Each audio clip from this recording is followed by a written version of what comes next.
Okay, yes, okay, चलिए।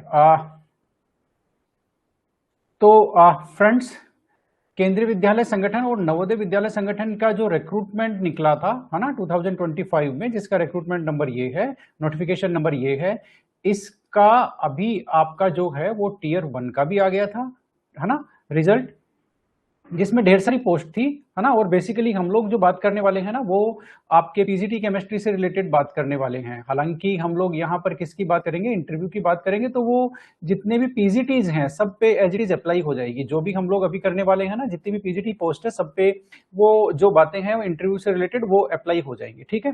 तो हम लोग इसको थोड़ा सा शुरू करते हैं। केवीएस एनवीएस के लिए पीजीटी केमिस्ट्री का जो अभी टीयर 2 का रिजल्ट आया है, किसका रिजल्ट आया है, टीयर 2 का।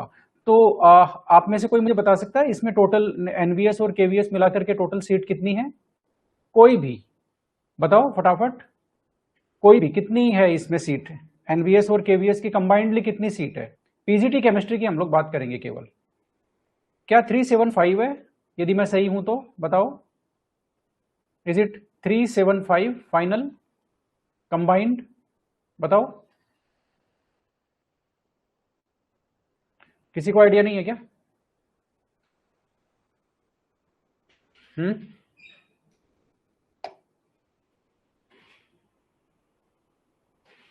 ओके, चलो कोई बात नहीं, ठीक है।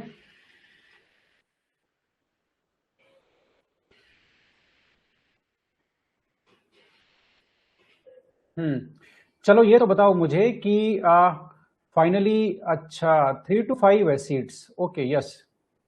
दोनों मिलाकर के मैं आपको कंबाइन कर देता हूं, दोनों मिलाकर के जो सीट्स हैं पीजीटी केमिस्ट्री की, केवीएस और एनवीएस, मैं ही बता देता हूं आपको, केवीएस प्लस में एनवीएस टोटल मिलाकर के पीजीटी केमिस्ट्री कितना है, 3 to 5, ठीक है।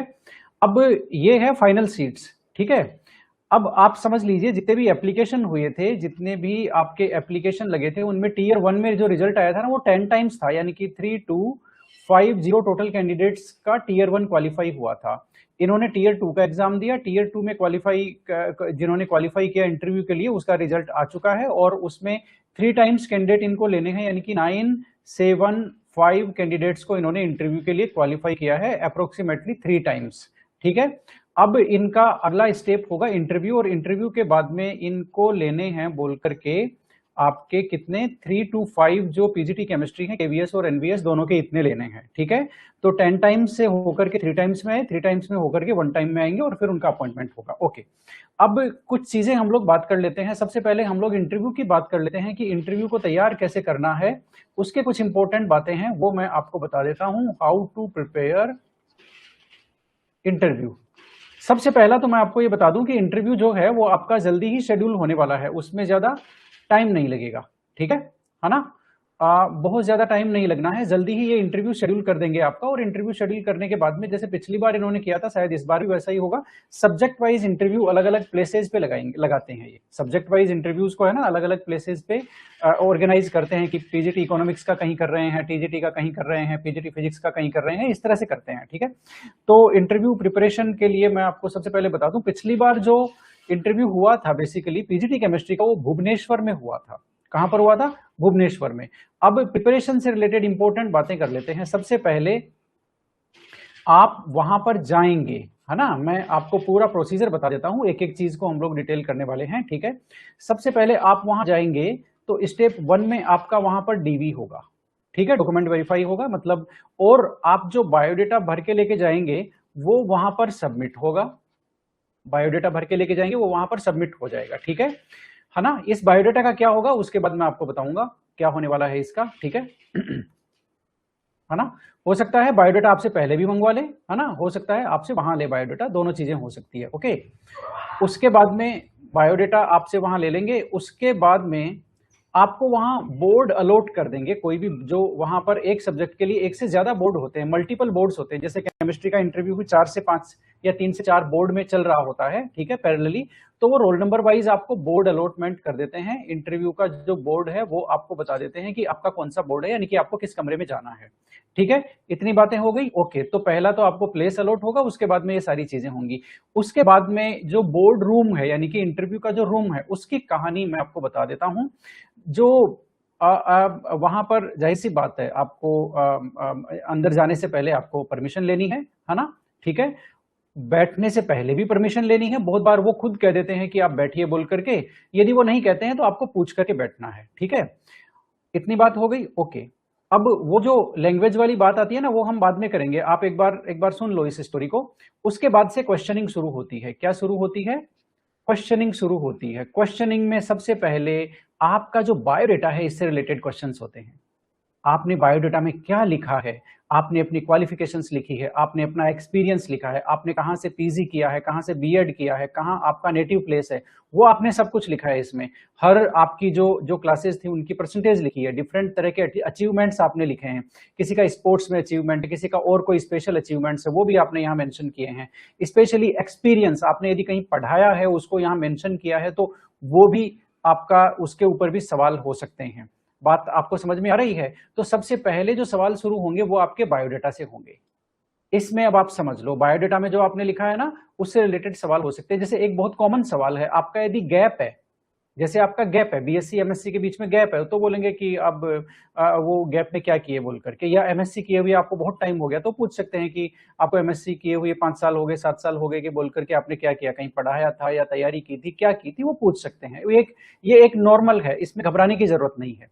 उसके बाद में जो सवाल होंगे ना, वो आपके सब्जेक्ट के सवाल स्टार्ट होंगे। सब्जेक्ट के क्वेश्चंस आपको किए जाएंगे। सब्जेक्ट के क्वेश्चन कहां से किए जाएंगे, ये अभी तक ये न तो प्रिडिक्ट किया जा सकता है ना, ये आप प्रिडिक्ट भी नहीं कर सकते और इसको करना भी नहीं है। कुल मिलाकर के ये हो गया कि सब्जेक्ट में आपको 11th और आपको 12th की जो एनसीईआरटी है ना, उसके बेसिक कॉन्सेप्ट में से इंपॉर्टेंट डेफिनेशन है, इंपॉर्टेंट रूल्स है, इंपॉर्टेंट स्टेटमेंट है, कोई ग्राफ है इंपॉर्टेंट, ठीक है, कोई कॉन्सेप्ट है इंपॉर्टेंट, कोई एप्लीकेशन इंपॉर्टेंट है, कुछ भी पूछ सकते हैं वो। जैसे है ना, कोऑर्डिनेशन केमिस्ट्री की कोई एप्लीकेशन पूछ ली आपसे कि फलाना कॉम्प्लेक्स है, वो इस तरह से काम आता है बोल करके फोटोग्राफी में, तो उसके पीछे क्या केमिस्ट्री है या वो किस क्यों इसमें काम आता है बोल करके, ठीक है। तो एप्लीकेशन पार्ट भी आपको पूछ सकते हैं, ठीक है।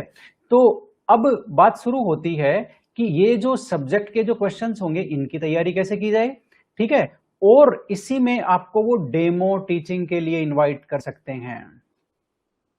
बात आपको समझ में आ रही है? वो किसके लिए इनवाइट कर सकते हैं? आपको डेमो टीचिंग के लिए आपको इनवाइट कर सकते हैं। डेमो टीचिंग में जनरली वो पूछते हैं कि आपका चैप्टर क्या है, यानी कि आपने कौन सा चैप्टर प्रिपेयर किया है। सुन लीजिए, चैप्टर आपने कौन सा प्रिपेयर किया है, ये ज्यादातर 95% केसेस में आपको पूछते हैं। वो 100% पूछते ही है, 95 नहीं, ज्यादातर इससे भी ज्यादा परसेंटेज है, वो आपको पूछते हैं कि भाई आपने कौन सा चैप्टर प्रिपेयर किया है, ठीक है ना, या कौन सा टॉपिक आपने प्रिपेयर किया है, वो पूछते हैं। और फिर वो डेमो टीचिंग के लिए आपको इनवाइट करते हैं। बात आपको समझ में आ रही है? ठीक है। लैंग्वेज की बात देखो, मैं लैंग्वेज हिंदी इंग्लिश, बहुत सारे लोगों का सवाल ना है, हिंदी में पढ़ा सकते हैं क्या, नहीं पढ़ा सकते हैं क्या, वो सारे सवाल आप याद रखना, मैं एक एक करके जवाब दूंगा, ठीक है। अभी मैं आपको केवल प्रोसेस समझा रहा हूं, प्रोसेस ऑफ इंटरव्यू, ठीक है।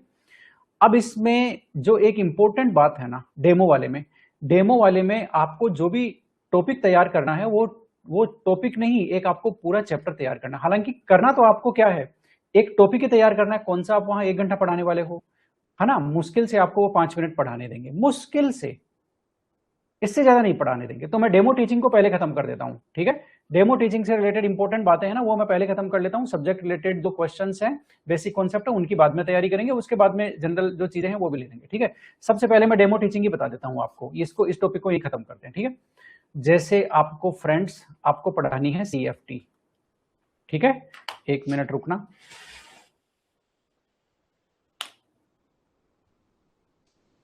यस, फॉर एग्जाम्पल आपने डिसाइड किया कि आपको पढ़ानी है CFT, ठीक है। तो आपने अब CFT आप पढ़ाना शुरू करेंगे, तो हल्का सा आपको 1 मिनट में इसका बैकग्राउंड भी आपको बताना होगा कि भाई इसका बैकग्राउंड क्या है। या आप जैसे CFT शुरू करेंगे, हो सकता है वो आपको VBT का क्वेश्चन कर ले, हो सकता है VBT का क्वेश्चन कर ले, हो सकता है आपको ये पूछ ले कि CFT और VBT में क्या डिफरेंस है, बताइए, ठीक है ना। बात को समझ रहे हैं? ठीक है। तो इस तरह से वो क्रॉस क्वेश्चन कर सकते हैं। आप जैसे पढ़ाना शुरू करेंगे ना, क्रॉस क्वेश्चन कर सकते हैं, पहली बात। दूसरी बात, इसका इसलिए मैं कह रहा हूं कि जो भी आप टॉपिक तैयार करें ना, उसका आपका आगे का और पीछे का आपका नॉलेज होना चाहिए, यानी कि उस चैप्टर का नॉलेज आपका होना चाहिए। बात आपको समझ में आई? वो आपको मना नहीं करेंगे सीएफटी पढ़ाने के लिए, नहीं, आप पढ़ाएंगे थोड़ी देर, हो सकता है फिर आगे के आपके क्वेश्चन सीएफटी में से हो जाएं या उस चैप्टर में से हो जाएं, ठीक है। तो आप जैसे मान लेते हैं आपने केमिकल काइनेटिक्स में आपने आर्हेनियस इक्वेशन प्रिपेयर किया, ठीक है, तो हो सकता है वो आपको एक्टिवेशन एनर्जी के बारे में कुछ पूछ लें, ठीक है, आर्हेनियस इक्वेशन की एप्लीकेशंस के बारे में पूछ ले, आर्हेनियस इक्वेशन का ग्राफ पूछ लें, ठीक है, टेम्परेचर का इफेक्ट पूछ लें, है ना, कोई भी क्वेश्चन कर लें कि टेम्परेचर इंक्रीज करने से क्यों रेट ऑफ रिएक्शन बढ़ता है, इंक्रीज होता है, इसका क्या बेसिक कॉन्सेप्ट है, ठीक है। तो वो उसके आगे के पीछे के सवाल आपसे कर सकते हैं। इसलिए मैं कहता हूं जो भी आप चैप्टर तैयार करेंगे ना वो कंप्लीट तैयार करेंगे डेमो टीचिंग के लिए। तो आपको कम से कम एक चैप्टर तो आपकी चॉइस का लेना ही है कि मुझे ये चैप्टर पढ़ाना है, ठीक है। चैप्टर मतलब उसमें एक दो टॉपिक आपको तैयार करने हैं और बाकी उस चैप्टर का ओवरऑल एक नॉलेज आपको रखना है। बात समझ में आई? इसके अलावा आप एक दो पर्टिकुलर टॉपिक भी आप तैयार कर सकते हैं कि जैसे आपने सीएफटी तैयार की, उधर आपने जो क्या बोलते हैं जैसे केमिकल बॉन्डिंग में आपने एमओटी तैयार कर ली, कोई दिक्कत नहीं है, केवल एमओटी तैयार कर ली, क्योंकि ऐसा नहीं है कि आप इसके आगे को और पीछे के सवाल बता नहीं सकते, बता सकते हैं, इससे रिलेटेड कोई डिस्कशन हो तो आप बता सकते हैं, तो आप एमओटी तैयार कर सकते हो। इसलिए मेरा कहने का मतलब है कि आप कुछ टॉपिक तैयार कर सकते हो, आपको टॉपिक तैयार करना है और एक तो पूरा चैप्टर ही तैयार करना है, ठीक है। ये मैं डेमो टीचिंग के लिए बता रहा हूं, उसके अलावा आप एक दो टॉपिक तैयार कर सकते हो, है ना। एक छोटा सा ऑर्गेनिक का आप तैयार करके रखना, कोई भी जो आपका हो, जैसे आपको क्या बोलते हैं बेंजीन में जो ये ओरिएंटेशन इफेक्ट होता है ग्रुप्स का, ठीक है, इस तरह के कोई कॉन्सेप्चुअल टॉपिक। बेहतर होगा कि आप डेमो टीचिंग के लिए कॉन्सेप्चुअल टॉपिक तैयार करें जिसमें समझाने का कुछ हो, फैक्ट ज्यादा नहीं हो, लिखने का नहीं हो। ऐसा नहीं है कि हमने फर्स्ट ऑर्डर की डेरिवेशन ले ली कि साहब first order integrated rate equation की डेरिवेशन करवा रहे हैं, वो नहीं, आपको थोड़ा सा कॉन्सेप्चुअली जाना होगा। उनको ये लगना चाहिए कि जो सामने कैंडिडेट है उसमें उसको कॉन्सेप्ट पता है, उसको नॉलेज है सब्जेक्ट का। बात आपको समझ में आ गई? ठीक है, तो इस तरह से करना है। जैसे आपने पर्टिकुलर ले लिया इलेक्ट्रोकेमिस्ट्री का, आपने जो है वो इलेक्ट्रोकेमिस्ट्री में आपने मान लेते हैं इलेक्ट्रोकेमिकल सीरीज आप बताने लग गए, ठीक है। तो ये सब क्या है, कॉन्सेप्चुअल है। तो आपको कॉन्सेप्चुअल टॉपिक लेकर के फिर आपको डिस्कशन को आगे बढ़ाना है, ठीक है ना। एक तो ये बात हो गई, ये तो हो गई डेमो टीचिंग की। अब डेमो टीचिंग कितनी देर चलती है मैं आपको बताता हूं। डेमो टीचिंग में आपका पूरा इंटरव्यू ही आपका 15 से 20 मिनट का होने वाला है, इससे ज्यादा का नहीं जाएगा पूरा इंटरव्यू ही, ठीक है। तो डेमो टीचिंग आप हो सकती है, मेरे ख्याल से डेमो टीचिंग 5 से 7 मिनट से ज्यादा की नहीं होगी।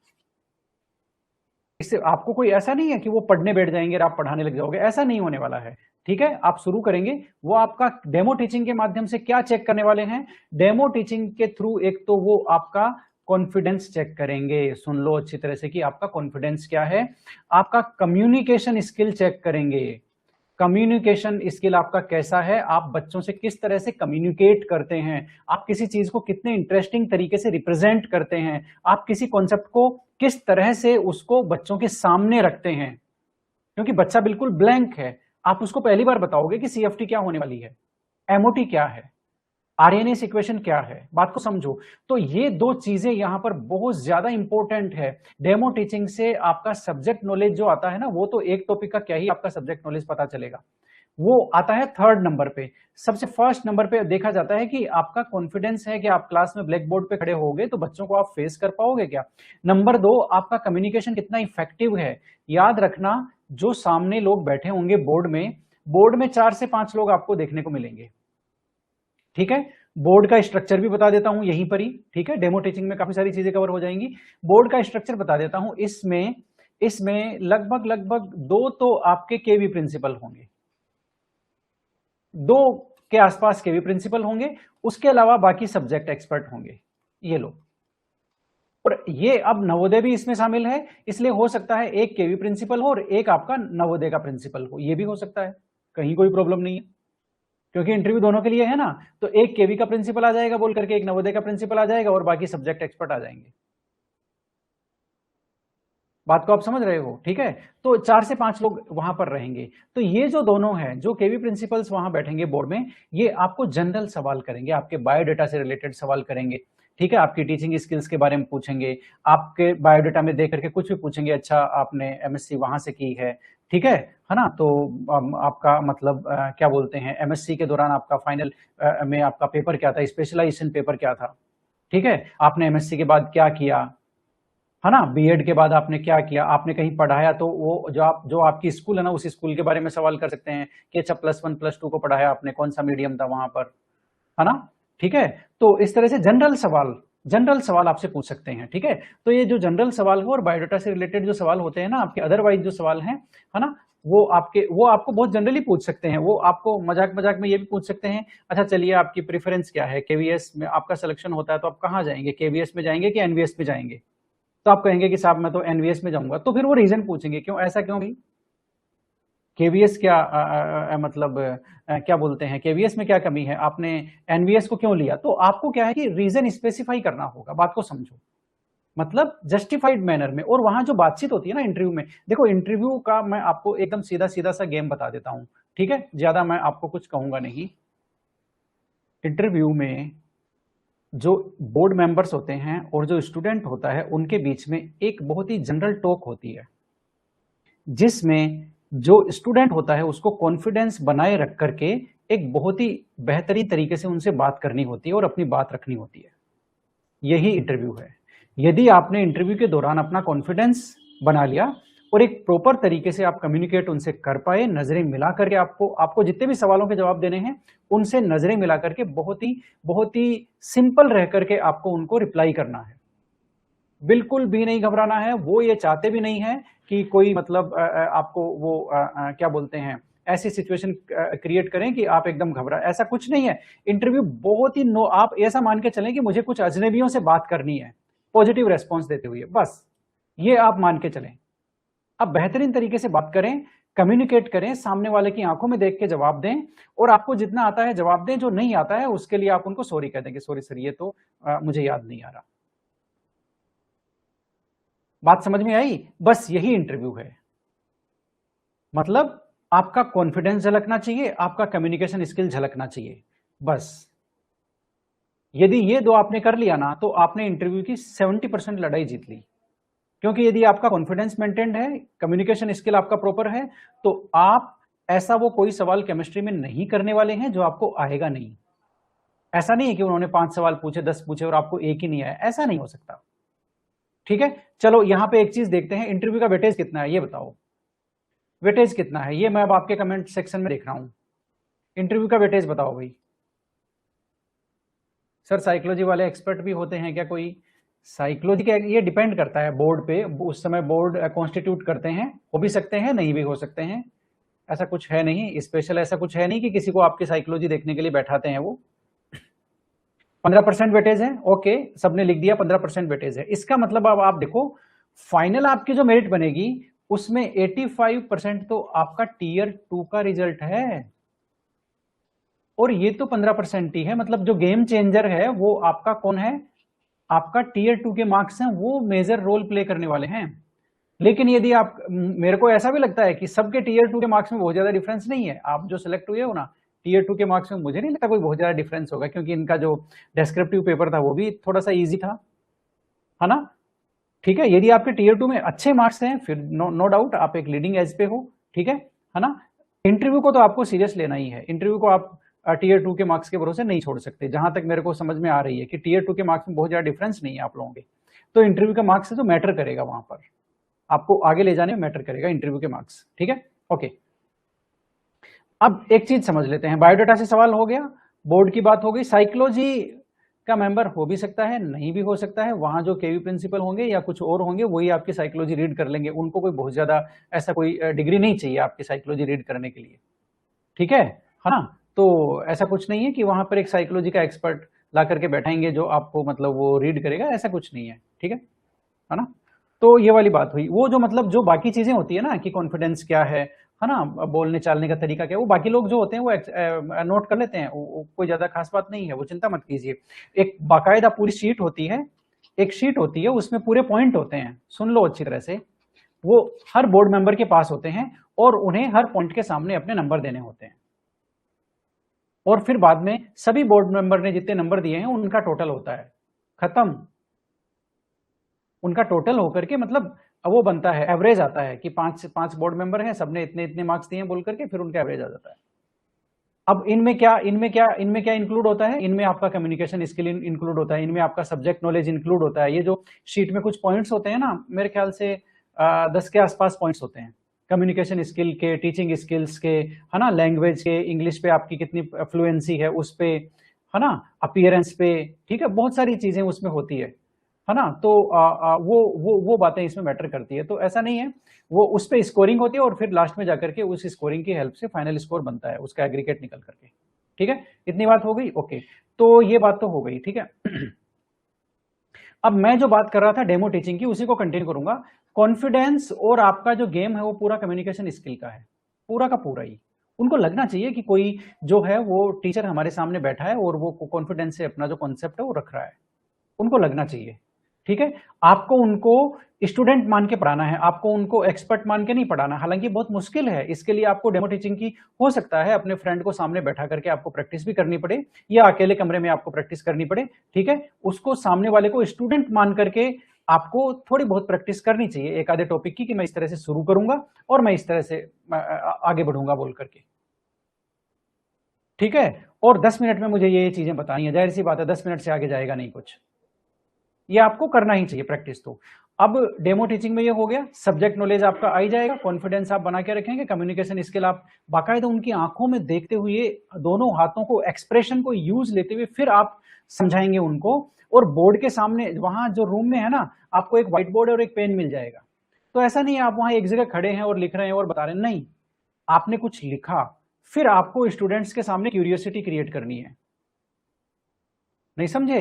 हो सकता है आपको, आप एक दो सवाल भी कर लें कि भाई बच्चों आज हम ये पढ़ने वाले हैं बोल करके, इसमें हम लोग उससे उस टॉपिक से रिलेटेड आप एक दो सवाल उनसे कर सकते हैं, कोई बात नहीं। ठीक है, और फिर आप अपना आगे बढ़ सकते हैं।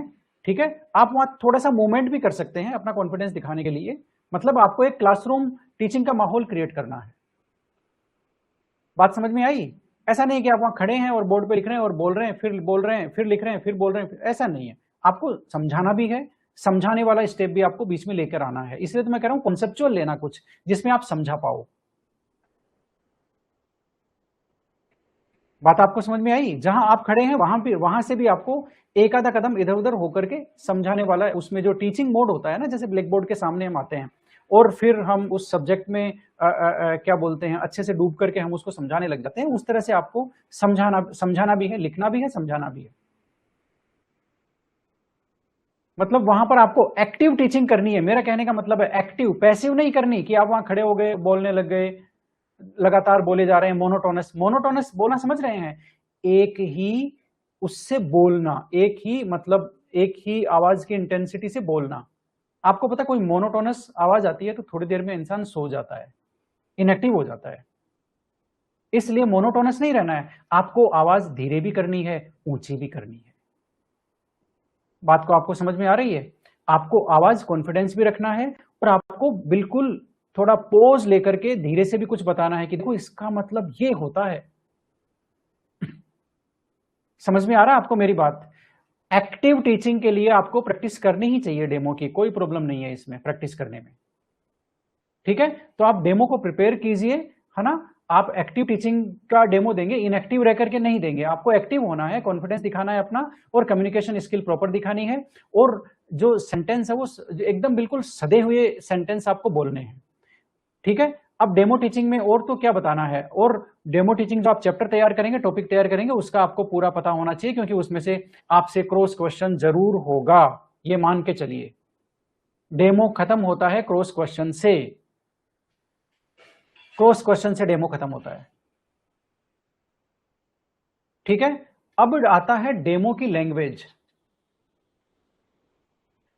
लैंग्वेज इन डेमो, जो इंग्लिश मीडियम के हैं उनको तो मुझे बताना ही नहीं है, उनको तो पूरा इंग्लिश में देना है, कोई दिक्कत नहीं है।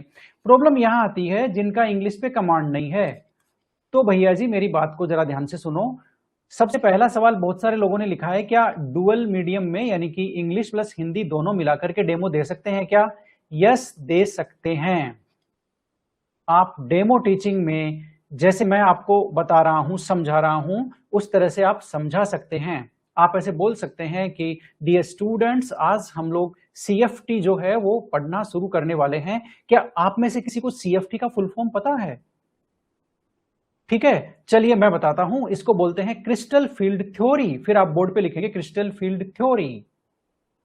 ठीक है, फिर आप उनसे पूछ सकते हैं कि क्रिस्टल फील्ड थ्योरी जो है वो कोऑर्डिनेशन कंपाउंड्स में ये काम करती है, ये बताती है, ये बताती है। तो क्या आप मुझे बता सकते हैं कोऑर्डिनेशन कंपाउंड्स में एक और कौन सी थ्योरी आपने पढ़ी है इससे पहले, या एक और कौन सी थ्योरी है जिसने भी कोऑर्डिनेशन कंपाउंड्स की स्ट्रक्चर को समझाने की कोशिश की है?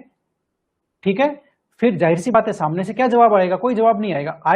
यदि वो आपकी डेमो टीचिंग में पार्टिसिपेट करेंगे सामने वाले, तो वो बोलेंगे कि वैलेंस बॉन्ड थ्योरी। ठीक है, और वो यदि नहीं भी बोलते हैं, कोई रिएक्शन नहीं देते, तो कोई बात नहीं, आप बोल सकते हैं कि बच्चों वो थ्योरी है valence bond theory. Valence bond theory में कुछ कुछ कमियां थी, जिसकी वजह से हमें जो एक एडवांस थ्योरी को हमें पढ़ना है, उसको सीखना है, क्रिस्टल फील्ड थ्योरी। ठीक है, और फिर आप उसका जो बेसिक कॉन्सेप्ट है वो आप बताते चलें कि देखो क्रिस्टल फील्ड थ्योरी में इस तरह से डी ब्लॉक जो डी ऑर्बिटल्स हैं उनकी इस तरह से स्प्लिटिंग होती है। बात आपको समझ में आई? ठीक है, तो आपको एक्टिव टीचिंग सामने रखनी है, इनएक्टिव नहीं रखनी है। बात को समझो। लैंग्वेज वाला मैंने बता दिया, आप हिंदी मिक्स इंग्लिश में पढ़ा सकते हो, लेकिन लेकिन लेकिन एक मैं आपको यहां पर सावधानी बता रहा हूं, यदि आप जितना ज्यादा इंग्लिश उसमें इंक्लूड करेंगे उतना आप फायदे में रहेंगे।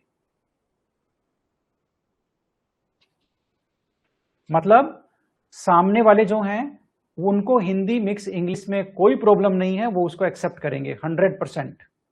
बिल्कुल आपको इसके लिए बिल्कुल रिजेक्ट नहीं करेंगे कि आप हिंदी मिक्स इंग्लिश बोल रहे हो, नहीं, वो आपको 100% एक्सेप्ट करेंगे, उनको कोई प्रॉब्लम नहीं है। ठीक है, आप ज्यादा हिंदी बोलेंगे तो वो आपको इंग्लिश में पढ़ाने के लिए कह भी सकते हैं। आप पूरा हिंदी में जवाब देंगे तो वो आपको इंग्लिश में जवाब देने के लिए कह भी सकते हैं। इसलिए आप जवाब में या डेमो टीचिंग में इंग्लिश के टर्म्स है ना वो थोड़े ज्यादा रखिए, थोड़े से ज्यादा रखिए, उनको बात आपकी समझ में आनी चाहिए, बस मेरा कहने का मतलब ये है। आप बिल्कुल पूरी तरह से हिंदी पे चले जाएंगे और उनमें से यदि किसी को बात आपकी पकड़ में नहीं आई, तब वो आपको कह सकते हैं कि आप थोड़ा सा इंग्लिश जो है उसमें कम्युनिकेट कीजिए। ठीक है, तो आपको डेमो टीचिंग में आप हिंदी मिक्स इंग्लिश में टीचिंग कर सकते हैं, बशर्ते कि आप जितनी भी केमिस्ट्री बोलेंगे, यानी कि जितने भी केमिस्ट्री के टर्म्स हैं वो सारे आप इंग्लिश में ही यूज करेंगे और बोर्ड पे इंग्लिश में ही लिखेंगे। बोर्ड पे आप हिंदी में मत लिख देना, क्योंकि जितने भी केंद्रीय विद्यालय हैं वो सारे के सारे इंग्लिश मीडियम हैं। वो जमाना गया जब हिंदी मीडियम के बच्चे होते थे। आपको याद होना चाहिए, मेरी जो अपॉइंटमेंट है KVS का 2006 में हुआ था, तब मैं KVIIT गुवाहाटी में मैं गया था। उसमें मैं आपको बताऊं, पूरी स्कूल में केवल एक बच्चा था 8वीं क्लास में हिंदी मीडियम का, क्योंकि वो कहीं से और से ट्रांसफर होके आया था, तो उसके बेचारे का हिंदी मीडियम था। पूरे स्कूल में एक बच्चा हिंदी मीडियम का, और उसने भी क्लास 9th में आके इंग्लिश मीडियम ले लिया। तो ये हालत थी 2006 में। KVS में हिंदी मीडियम के बच्चे तभी खत्म हो गए थे, तो आज तो आपको मिलेगा ही नहीं, फुल्ली इंग्लिश मीडियम है। ठीक है, आपको मेरा कहने का मतलब है इंग्लिश, आपको इंग्लिश में डेमो टीचिंग की आपको प्रैक्टिस करनी चाहिए। आपको कम आती है फिर भी आप वहां कोशिश कीजिए, उनको ये लगना चाहिए कि हाँ ये कर तो सकता है, ठीक है कोई बात नहीं, थोड़ा कम आता है लेकिन कर लेगा, उनको ये लगना चाहिए। तो डेमो टीचिंग की प्रैक्टिस आप जितना हो सके उतना आप इंग्लिश में कीजिए, लेकिन आप हिंदी मिक्स इंग्लिश यदि सही समझाने के लिए आप हिंदी मिक्स इंग्लिश बताएंगे ना, तो कोई प्रॉब्लम नहीं है, आप बिल्कुल बताइए, आप शुरू कीजिए इंग्लिश से, है ना, और फिर आप यदि कंफर्टेबल हैं तो आप हिंदी मिक्स इंग्लिश में आ जाइए, कोई दिक्कत नहीं है इसमें। आपके अंदर का टीचर सामने आना चाहिए डेमो टीचिंग में। बात आपको समझ में आ रही है? ठीक है, तो ये बात हो गई। अब मैं लैंग्वेज वाला एक और उत्तर यही दे देता हूं, जो ओवरऑल क्वेश्चनिंग होगी, ओवरऑल क्वेश्चंस आपसे पूछे जाएंगे। जैसे सबसे पहले आप जैसे ही बैठेंगे वो आपसे पूछ भी सकते हैं अपने बारे में कुछ बताओ बोल करके, introduce yourself, mister miss introduce yourself. ठीक है, तो वो इंट्रोडक्शन आपको इंग्लिश में ही देना है, आप अपना इंट्रोडक्शन तैयार करके जाइए, कोई प्रॉब्लम नहीं है। Sir I M doctor SK Verma and I belong to so and this is my qualification। ठीक है, तो वो आप इंग्लिश में तैयार करके जाइए उसको। बात आपको समझ में आ गई? किसको? इंट्रोडक्शन को। कोशिश आप करें, अपना जो बायोडेटा आप भेजेंगे ना उसको आप खुद उठा करके देखें, उसमें कोई गैप है, उसका जवाब क्या देना है आप सोच के जाइए। किसी का गैप है तो ऐसा नहीं नेगेटिव पॉइंट है, नेगेटिव पॉइंट नहीं, अरे भाई वो सवाल करेंगे, आपके पास जवाब होना चाहिए, बात खत्म। उन्होंने सवाल किया, आपने जवाब दे दिया, बात खत्म, वो हो गए सेटिस्फाइड, ठीक है भाई कोई बात नहीं, आ जाता है गैप, उसमें क्या है ना। मेरा कहने का मतलब ये है, तो बायोडेटा को आपको खुद को देखना है, सेल्फ इवेल्युएशन करेंगे आप बायोडेटा का। सेल्फ इवेल्युएशन कैसे, आप बायोडेटा को खुद से देखना और आप खुद डिसाइड करना कि इसमें मुझसे क्या क्या सवाल हो सकते हैं। बात समझ में आई कि नहीं आई, है ना। आप खुद डिसाइड करना कि इसमें मुझसे क्या क्या सवाल हो सकते हैं। कोई किसी ने पूछा कि भाई क्या जो मेरा नेटिव प्लेस है उससे कोई रिलेटेड करंट कोई फिनोमिना है, उससे सवाल हो सकता है, हाँ हो सकता है बिल्कुल। लेकिन ऐसा नहीं है कि देश में कुछ चल रहा है उस पर आपको सवाल करेंगे, वो नहीं करेंगे। वो मान लेते हैं आप चंडीगढ़ से बिलोंग करते हैं और चंडीगढ़ में फिलहाल में कोई कुछ हुआ हो, मेजर कोई इंसिडेंट हुआ हो, तो वो आपसे डिस्कशन हालांकि नहीं करेंगे, 99% नहीं करेंगे, 1% में कर भी सकते हैं। जैसे कोई एनवायरमेंटल फिनोमिना हो गया, ऐसे कोई पॉलिटिकल घटना नहीं पूछेंगे आपसे, ऐसा भी नहीं पूछेंगे कोई बहुत बड़ा एक्सीडेंट हुआ था उसके बारे में बताओ, ऐसे नहीं पूछेंगे। कोई एनवायरमेंटल कोई फिनोमिना हो गया, कोई और वहां पे कोई इवेंट हुआ हो, तो उसके बारे में आपको पूछ सकते हैं, कोई प्रॉब्लम नहीं है इसमें, ठीक है। जो कोई न्यूट्रल इवेंट हो, ऐसा नहीं है कि कोई पॉलिटिकल गैदरिंग हुई उसका पूछ लिया आपको, ऐसा वो चीजें नहीं होती है, ठीक है। तो वो पूछ सकते हैं, लेकिन वो सवाल वही करेंगे जो बहुत ही जेन्युइन हो, वो ऐसा नहीं कि उठा के कुछ भी पूछ लेंगे, नहीं। बात आपको समझ में आई, ठीक है। तो ऐसा नहीं है कि आपको अपने प्लेस के बारे में बहुत कुछ जान के जाना है, बहुत कुछ नहीं, वहां कोई फेमस चीज हो तो आप उसके बारे में पढ़ लीजिए, क्या दिक्कत है इसमें, है ना। ये इंटरव्यू में कुछ नहीं होता, इंटरव्यू में केवल कम्युनिकेशन होता है, केवल और केवल कम्युनिकेशन होता है, बात को समझो जरा, ठीक है। केवल और केवल कम्युनिकेशन होता है। अब जैसे मैं मान लेते हैं बोर्ड मेंबर हूं, तो मैं उससे क्या पूछूंगा, मैं मुझसे जो जुड़ी हुई चीजें हैं ना वो पूछूंगा। मुझसे जुड़ी हुई चीजें कैसे, जैसे मान लेते हैं वो कहेगा कि सर मैंने तो क्या बोलते हैं, मैंने जो है वो मतलब पीजी उसने कहीं कहीं की बता दी, सपोज किसी सेंट्रल यूनिवर्सिटी की बता दी, ठीक है। तो मैं क्या पूछूंगा, मैं पूछूंगा अच्छा वहां प्रोफेसर कौन है आपके, एचओडी कौन थे आपके टाइम पे। एक बहुत कॉमन सवाल हो गया ना, मुझे पता है एचओडी कौन था, आप कुछ भी बता देंगे तो मुझे क्या फर्क पड़ेगा उससे, लेकिन ये एक मेरा सवाल हो गया। बात आपको समझ में आई। फिर मैं पूछूंगा अच्छा फिर आपने नेट वगैरह कब क्वालिफाई किया, क्या यूज लिया आपने नेट वगैरह क्वालिफाई करने के बाद, आपने कॉलेज टीचिंग का कुछ किया या नहीं किया। ये एक बहुत नॉर्मल बातचीत है, बस आपको जवाब देना है। बात समझ में आई, ठीक है। तो ये वाली बात है ना। यदि आपके आपके आपका आपका जो जिला है, आपका जो नेटिव प्लेस है वहां कुछ फेमस है तो उसके बारे में भी वो सवाल कर सकते हैं, ऐसा कुछ नहीं है, वो बहुत बहुत ही नॉर्मल चीज है। जैसे मान लेते हैं क्या बोलते हैं कोई यदि मान लेते हैं कोई आपके बोर्ड मेंबर ने, किसी ने राजस्थान का भी विजिट किया हो या पंजाब का भी विजिट किया हो, हरियाणा विजिट किया हो, तो उसका कोई पर्टिकुलर सिटी विजिट किया हो, बाई चांस आपका जो नेटिव प्लेस है उसके आसपास में हो, है ना, तो पूछ भी सकते हैं अच्छा वो चीज आप वो जगह आपके पास में पड़ती है, अच्छा वहां पे वो फेमस है, क्यों है वो फेमस।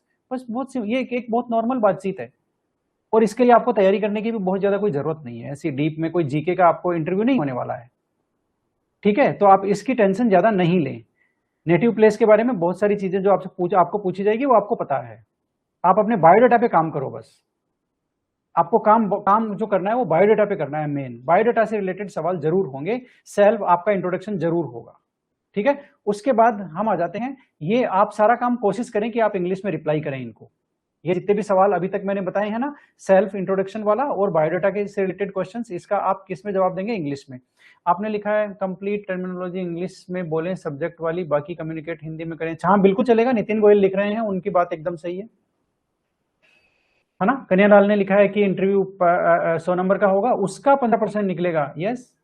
तो 100 नंबर का होगा तो मेरे को लगता है इसमें मतलब जो 4-5 इंटरव्यू बोर्ड मेंबर होंगे ना, उनके हाथ में मेरे ख्याल से या तो पॉइंट्स को डिवाइड करके रखेंगे या फिर सबका एग्रीगेट करेंगे, ठीक है। आगे चलते हैं, आगे चलते हैं, मैं कहाँ था, मुझे याद दिलाते रहना। हाँ ये तो हो गया, अब हम सब्जेक्ट के क्वेश्चंस के बारे में बात करते हैं। आपके सब्जेक्ट नॉलेज को परखा जाएगा, डेमो टीचिंग के पहले भी, डेमो टीचिंग के बाद में भी, ज्यादा कुछ इसमें किंतु परंतु नहीं है, ठीक है। वो आपको सेल्फ इंट्रोडक्शन हो गया, बायोडाटा से रिलेटेड 1-2 सवाल करेंगे, ऐसा नहीं है, ठीक है। बायोडाटा से रिलेटेड सवाल कर लिए, अच्छा ठीक है, तो फिर आप क्या तैयार करके आए हैं बताइए। वो आपसे बहुत नॉर्मल लैंग्वेज में कह सकते हैं कि आप क्या तैयार करके आए हो भाई, कौन सा चैप्टर तैयार करके आए हो, ये पूछ भी सकते हैं, ठीक है। और फिर आप उनको बताओगे कि भाई मैं इलेक्ट्रोकेमिस्ट्री तैयार करके आया हूं, तो वो इलेक्ट्रोकेमिस्ट्री में आपसे सवाल कर सकते हैं। लेकिन सब्जेक्ट नॉलेज वो केवल एक चैप्टर से नहीं देखते हैं, सुन लो अच्छी तरह से। वो नहीं, वो आपको जब तक 3-4 चैप्टर्स को टच नहीं करेंगे तब तक उनका मन नहीं भरेगा। सुन लो, उनको भी पता है कि एक चैप्टर तो ये तैयार करके आ गया, एक चैप्टर सब्जेक्ट नॉलेज नहीं होता है। रेंडमली भी वो आपसे सवाल कर सकते हैं। जैसे मैं मेरा एक सवाल बताऊं, मुझे एक ही याद है, ज्यादा याद नहीं है। 20 साल हो गए केवीएस के मेरे इंटरव्यू को, तो मुझे एक ही सवाल याद है। वो कौन सा सवाल है? उन्होंने मुझसे सरफेस केमिस्ट्री में कुछ पूछना शुरू किया, ठीक है ना। एडजो उस समय सरफेस केमिस्ट्री का चैप्टर भी होता था, तो उन्होंने फिजिकल एडजॉर्प्शन और केमिकल एडजॉर्प्शन में डिफरेंसेस पूछे, ठीक है। वो डिफरेंसेस पूछने के बाद में उन्होंने मुझसे ये पूछा कि एडजॉर्प्शन से रिलेटेड आपकी जो डेली एक्टिविटीज है, मतलब दिन में आपकी कोई जो ऐसे दिन में आप जो मतलब आपकी जो डेली लाइफ है उसमें एडजॉर्प्शन कहाँ कहाँ रिलेटेड है, कहाँ कहाँ ये एडजॉर्प्शन का फिनोमेना आपको देखने को मिलता है। ये उसने मुझसे नॉर्मल एक सवाल किया था, मेरे को एक ही याद है, मेरे को ज्यादा याद नहीं है। और मेरा इंटरव्यू था, मुझे उस समय इंग्लिश ज्यादा आती नहीं थी, मेरा इंटरव्यू जो था वो हिंदी मिक्स इंग्लिश में था पूरा ही।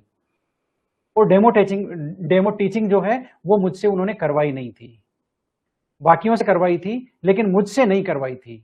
अब पता नहीं क्यों नहीं करवाई थी, उसका एक मेजर रीजन होता है कि जो मैंने बातचीत उनसे की थी वो एकदम बहुत ही कॉन्फिडेंट वे में की थी। तो हो सकता है उनको लगा हो कि इससे क्या पढ़वाएंगे बोल के। सेम मेरे साथ असिस्टेंट प्रोफेसर में भी हुआ। आप सोचो, सेम मेरे को असिस्टेंट प्रोफेसर में भी उन्होंने वो ऐसा नहीं कहा कि आप पढ़ाओ बोल करके, नहीं, मेरे को कहा ही नहीं उन्होंने। क्यों? क्योंकि जब मैंने उनके सवालों के जवाब देना शुरू किए, है ना, असिस्टेंट प्रोफेसर में। अब देखो इंटरव्यू क्या होता है, एपी का मेरा इंटरव्यू था ना, उन्होंने पूछा अच्छा भाई क्या करते हो, आपको इतने साल हो गए एमएससी किए हुए। मैंने कहा सर मैं ऑलरेडी जॉब में हूँ और मैं क्या बोलते हैं केंद्रीय विद्यालय संगठन में पीजीटी केमिस्ट्री हूँ केवीआईआईटी गुवाहाटी में। हालांकि ये मेरे बायोडाटा में लिखा था, उनके सामने सब कुछ था, लेकिन वो बस ऐसे ही, है ना, एक जानने की उनकी होती। अच्छा तो फिर उन्होंने कहा अच्छा केंद्रीय विद्यालय ये क्या होते हैं बोल के, ये कौन से स्कूल होते हैं बोल करके हमें कुछ समझाओ। फिर एक ने पूछ लिया कि नवोदय विद्यालय भी तो होते हैं, तो मैंने कहा हाँ सर वो भी होते हैं। तो उन्होंने बोला तो फिर इनमें क्या अंतर है दोनों में। तो फिर मैंने दोनों का डिफरेंस बताया, दोनों का ओरिजिन, जो रीजन क्या है, केवी का क्या मेन पर्पज है, नवोदय का क्या मेन पर्पज है, वो मैंने उनको बेहतरीन समझाया। उसके बाद में उन्होंने वो प्रैक्टिकल पे आ गए सीधे ही। अच्छा तो बच्चों को प्रैक्टिकल कराते हो इसका मतलब? मैंने कहा हाँ सर बिल्कुल कराते हैं, कोई दिक्कत नहीं है। तो फिर वो सीधा सोल्ट एनालिसिस पे आ गए। सोल्ट एनालिसिस पे आने के बाद में वो फिर कॉमन आयन इफेक्ट पे आ गए कि अच्छा कॉमन आयन इफेक्ट को कहाँ कहाँ यूज लेते हैं, बताओ फिर समझाओ हमें, है ना। तो फिर मैं बोलने लगा, उससे पहले दूसरे ने कह दिया कॉमन आयन को डिफाइन करो पहले। ऐसे सीधे क्या बता रहे हो? मैंने कहा सर मैं डिफाइन कर देता हूँ, सॉरी सर कोई दिक्कत नहीं है। तो फिर मैंने कॉमन आयन को डिफाइन किया, इंग्लिश में डेफिनेशन बताई पूरी, क्योंकि मैं केवी में 5 साल पढ़ा चुका था, तो उसमें मुझे कोई दिक्कत वाली बात नहीं थी, ठीक है। फिर मैंने उनको ग्रुप 1 से ग्रुप 2 में कैसे जाएंगे, ग्रुप 3 में कैसे जाएंगे, 2 मिनट में मैंने उनको समझाया कॉमन आयन इफेक्ट कहाँ कहाँ काम करता है, H2S डालने पर क्या होता है, ठीक है। ग्रुप 3 में ग्रुप रिएजेंट कैसे काम करते हैं, वो उनको समझाया, तो वो सेटिस्फाई हो गए। और मैंने जिस हिसाब से उनको बताया, ठीक है, उस हिसाब से उनको उनको मैं खुद भूल गया था कि मैं ये इंटरव्यू बोर्ड में हूं। मैंने उनको बिल्कुल शानदार कॉन्फिडेंस तरीके से उनसे बातचीत करी, कोई प्रॉब्लम नहीं थी मुझे। तो उनको लगा कि यार ये तो टीचर है, 5 साल हो गए और इसका जो कॉन्फिडेंस बोलने का जो है वो एकदम ओके है, कहीं कोई प्रॉब्लम नहीं है। तो उन्होंने मुझे कहा ही नहीं डेमो टीचिंग के लिए। और इंटरव्यू में एक्सटेम्पोर होता है। एक्सटेम्पोर का मतलब आप प्रिडिक्ट नहीं कर सकते क्या होगा। जैसे मेरे साथ क्या हुआ आप पूछो, मुझे जाते ही उन्होंने क्या कहा, एक कागज दे दिया और एक पेन दे दिया, और फिर उन्होंने कहा कि चलो ठीक है हम आपको 5 इक्वेशंस बोलते हैं केमिस्ट्री के और आप उनको लिखते जाओ। अब ये मैंने सोचा ही नहीं था कि इंटरव्यू में से ये हो जाएगा, बोलो नहीं समझे आप। तो इंटरव्यू जो होता है वो डिफॉल्ट मोड में चलता है, आप उसको प्रिडिक्ट नहीं कर सकते। आपको वो आप जैसे ऑर्गेनिक की किसी बात करेंगे ना, ठीक है, तो वो आपको कोई नेम रिएक्शन लिखवा भी सकते हैं कागज पे। अच्छा एक काम करो, राइमर टीमान जो रिएक्शन है ना उसमें क्या क्या प्रोडक्ट बनते हैं बताओ। फिर आप बताओगे सर ये बनता है ये बनता है। अच्छा ठीक है एक काम करो, इसको रिएक्शन को हमें लिख के बताओ। आराम से पूछ सकते हैं, आपको कोई प्रॉब्लम नहीं है। तो इंटरव्यू जो चलता है ना वो डिफॉल्ट मोड में चलता है। तो उसने मुझे 5 इक्वेशन लिखवाए थे, है ना, एक दो तो मुझे याद है। एक तो आरएनएस इक्वेशन था, आरएनएस ने, हाँ एक आरएनएस इक्वेशन था, एक श्रोडिंगर वेव इक्वेशन था, ये 2 है, 2-3 और लिखवाए थे उन्होंने। वो लिखवा करके शायद मैं एक मैंने गलत भी लिख दिया था, है ना। तो वो फिर वो उन्होंने मेरे को बताया भी था कि देखो ये तो आपका सही नहीं है। तो फिर मैंने कहा सर, फिर उसने एक ने सुधारा कि आपने इसको ऊपर लिखना था, इसको नीचे लिख दिया, नीचे वाले को ऊपर लिख दिया। मैंने कहा सर मिस्टेक हो गई होगी, ठीक है, क्योंकि मैंने उम्मीद नहीं करी थी कि मेरे साथ ऐसा होगा, ठीक है। तो फिर उन्होंने कहा चलो ठीक है, अब इनके बारे में बताओ बोल करके, तो उन्होंने पांच जो इक्वेशन लिखवाए थे ना, एक एक सवाल पांचों के बारे में मुझसे कर लिया। फिर वो आगे बढ़े। देखो उनका तरीका देखो जज करने का। तो इंटरव्यू जो चलता है ना, डिफॉल्ट मोड में चलता है, आप प्रिडिक्ट नहीं कर सकते, ठीक है। इतनी बात हो गई, ओके। तो ये चीज आप ध्यान रखना कि आप जो भी चैप्टर उनको बताएंगे ना, आप मान लेते हैं आपने बता दिया थर्मोडायनेमिक्स, ये याद रखना कि वो एप्लीकेशन पार्ट पे जरूर आएंगे, एप्लीकेशन पार्ट पे जरूर से जरूर आएंगे, याद रखना अच्छी तरह से, ठीक है। तो जैसे कोऑर्डिनेशन केमिस्ट्री आपने बताया ना, अब आप ध्यान रखना एनसीईआरटी में कोऑर्डिनेशन केमिस्ट्री की एप्लीकेशंस हैं, वो आएंगे वहां पर, ठीक है। आप डी ब्लॉक वाला चैप्टर है ना, उसमें भी डी ब्लॉक के इनके जो यूजेज हैं वो आएंगे वहां पर, कोई प्रॉब्लम नहीं है। एप्लीकेशन पार्ट पे वो जरूर आएंगे, ये मान के चलना। ये मेरे को ऐसा लगता है कि ज्यादातर इंटरव्यू में आते हैं क्योंकि एप्लीकेशन पार्ट से ही ज्यादातर ये पता चलता है कि आपका जो कॉन्सेप्चुअल नॉलेज है वो कितना क्लियर है, ठीक है ना। जैसे आपको first order integrated rate equations है ना, उनके इंटीग्रेटेड रेट इक्वेशन की आप एप्लीकेशन बात कर सकते हैं कि अच्छा इससे हम किसी रिएक्शन का ये गिवन हो तो ये कैसे निकालेंगे, या इससे और क्या क्या निकाल सकते हैं। तो आपको बताना पड़ेगा कि सर इससे टी हाफ निकाल सकते हैं, इससे कितना % रिएक्शन कंप्लीट हो गई वो निकाल सकते हैं, कितना टाइम में कितना रिएक्टेंट कंज्यूम हो गया वो निकाल सकते हैं, कितना बचा हुआ है वो निकाल सकते हैं, है ना। रिएक्शन कितने टाइम में कंप्लीट होगी नहीं होगी वो सारा निकाल। तो मतलब आपको वो समझाना होगा एप्लीकेशन पार्ट, ठीक है। ये हो गया। तो मेरा कहने का मतलब है सब्जेक्ट नॉलेज की आप तैयारी कैसे करेंगे, सुन लो भाई, सुन लो अच्छी तरह से। आपकी 11th की एनसीईआरटी और आपकी 12th की एनसीईआरटी इनके आपको फंडामेंटल्स पढ़ने हैं। अब आप कहोगे सर कैसे फंडामेंटल पढ़ेंगे हम। देखो मेरी बात सुनो, मेरी बात सुनो। आपको मेन डेफिनेशंस हैं वो आपको याद होनी चाहिए, और उस टॉपिक का आपको कॉन्सेप्ट पता होना चाहिए। आपसे कोई वहां न्यूमेरिकल सोल्व करा के नहीं देखने वाला है, बात को समझो। आपको ये थोड़ी कहेगा आरएनएस इक्वेशन का न्यूमेरिकल सोल्व करो भाई, फर्स्ट ऑर्डर का न्यूमेरिकल सोल्व करो भाई, नर्स्ट इक्वेशन का न्यूमेरिकल सोल्व करो। आपको कोई थोड़ी ना कहेगा एक्टिवेशन एनर्जी निकाल के बताओ, आपको थोड़ी ना कोई कहेगा, आपको कोई नहीं कहेगा। आपको कॉन्सेप्ट पूछेंगे, आपको पूछेंगे जैसे चैप्टर 1 है क्लास 11 एनसीईआरटी का, आपको पूछ सकते हैं लिमिटिंग रिएजेंट्स क्या होते हैं, कैसे आइडेंटिफाई करते हो आप, ठीक है। आपको मोलरिटी में डिफरेंस पूछ सकते हैं। ये यही तो कॉन्सेप्ट है, और कॉन्सेप्ट क्या है, ठीक है। आपको मोल फ्रैक्शंस का डेफिनेशन पूछ सकते हैं कि मोल फ्रैक्शन क्या होता है बताओ, कोई एग्जांपल दो हमें, ठीक है। एप्लीकेशन पार्ट पे जा सकते हैं, जैसे सॉल्यूशन वाले में आपको boiling point, elevation in boiling point, इनके कुछ एप्लीकेशंस है ना, है ना। जैसे वो आपके सर्दियों में रोड पे बर्फ जम जाती है, उसको हटाते हैं नमक डाल करके, उसके पीछे क्या कॉन्सेप्ट है, इस तरह से जो एप्लीकेशन पार्ट है उस पे जा सकते हैं। वो बात आपको समझ में आई, ठीक है। तो आपको कॉन्सेप्चुअली जो नॉलेज है ना वो पूछेंगे वो। जैसे आपको सेकंड वाला जो चैप्टर एटॉमिक स्ट्रक्चर, उसमें आपसे पूछ सकते हैं कि भाई बोर मॉडल है वो क्यों फेल हुआ, रदरफोर्ड मॉडल क्यों फेल हुआ, बोर क्यों फेल हुआ,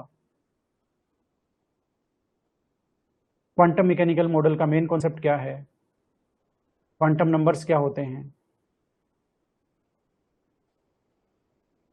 ठीक है। कोई एक्सेप्शनल इलेक्ट्रॉनिक कॉन्फ़िगरेशन है तो अच्छा ठीक है, बहुत ज्यादा डीप नहीं पूछेंगे, लेकिन आपको कोई एक्सेप्शनल इलेक्ट्रॉनिक कॉन्फ़िगरेशन एक आधा पूछ सकते हैं कि अच्छा ठीक है उसका इलेक्ट्रॉनिक कॉन्फ़िगरेशन बताइए जरा क्या होता है, कोई दिक्कत नहीं है। आपने यदि थर्ड चैप्टर तैयार किया है तो आपको पूछ सकते हैं कि भाई इलेक्ट्रॉन गेन एंथैल्पी क्या होती है, इलेक्ट्रॉन नेगेटिविटी को बताओ हमें, फ्लोरीन की सबसे ज्यादा क्यों होती है बोल करके, इलेक्ट्रॉन गेन एंथैल्पी और इलेक्ट्रॉन नेगेटिविटी में क्या डिफरेंस है। बात आपको समझ में आई, ठीक है।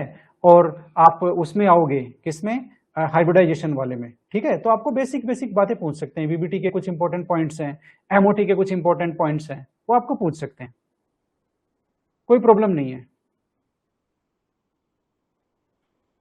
है ना। ये बात है। बॉन्ड ऑर्डर का फॉर्मूला पूछ सकते हैं आपको, मैग्नेटिज्म कैसे देखते हैं पैरामैग्नेटिक वो पूछ सकते हैं, स्टेबिलिटी कैसे देखेंगे वो पूछ सकते हैं।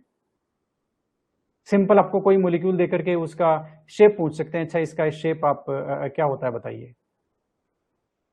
तो कोई ऐसा कोई दिक्कत वाली बात नहीं है।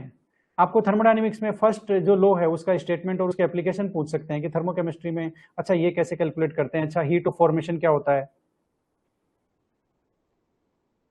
सेकंड जो रूल है वो क्या होता है, अच्छा एंट्रोपी की डेफिनेशन क्या है बताइए, एंट्रोपी और एंथैल्पी में कैसे डिफरेंशिएट करोगे आप। मेरा कहने का मतलब है बेसिक जो सवाल होते हैं ना, वो बेसिक सवाल, जीरो ऑर्डर की रिएक्शन में मतलब क्या बोलते हैं, कुछ एग्जांपल दो, फिर आप कहोगे साहब ये हेट्रोजीनियस कैटालिसिस होते हैं जीरो ऑर्डर, तो अच्छा जीरो ऑर्डर क्यों होते हैं, ये क्या बात हो गई ऐसी, बात समझ में आई कि नहीं आई। पूछेंगे आपको वही जो एनसीईआरटी में लिखा है, याद रखना आपको कोई अलग बुक नहीं पढ़नी है, आपको एनसीईआरटी के बेसिक कॉन्सेप्ट लेने हैं, खत्म। स्टेटमेंट्स याद होने चाहिए, कॉन्सेप्ट्स याद होने चाहिए, डेफिनेशंस याद होने चाहिए, रीजन याद होने चाहिए, एनसीईआरटी में किसी क्वेश्चन की एक्सप्लेनेशन दे रखी है कॉन्सेप्ट की, वो आपको याद होनी चाहिए। ये आपको दोनों क्लास के चारों पार्ट एनसीईआरटी के आपको तैयार करने हैं, बस इतनी बात है। आपसे कोई फिनोल की प्रिपरेशन रिएक्शन नहीं पूछने वाला है, बिल्कुल नहीं पूछेगा, लेकिन आप फिनोल की प्रॉपर्टी तो याद करके जाओ, कोई इंपॉर्टेंट नेम रिएक्शन है फिनोल की वो तो याद करके जाओ आप। आपको कोई कन्वर्जन करा के थोड़ी ना पूछेंगे कि साहब एक काम करो क्लोरोबेंजीन को ब्रोमोबेंजीन में कन्वर्ट करो, लिखो पेपर पे, ऐसे कोई नहीं पूछने वाला है आपसे।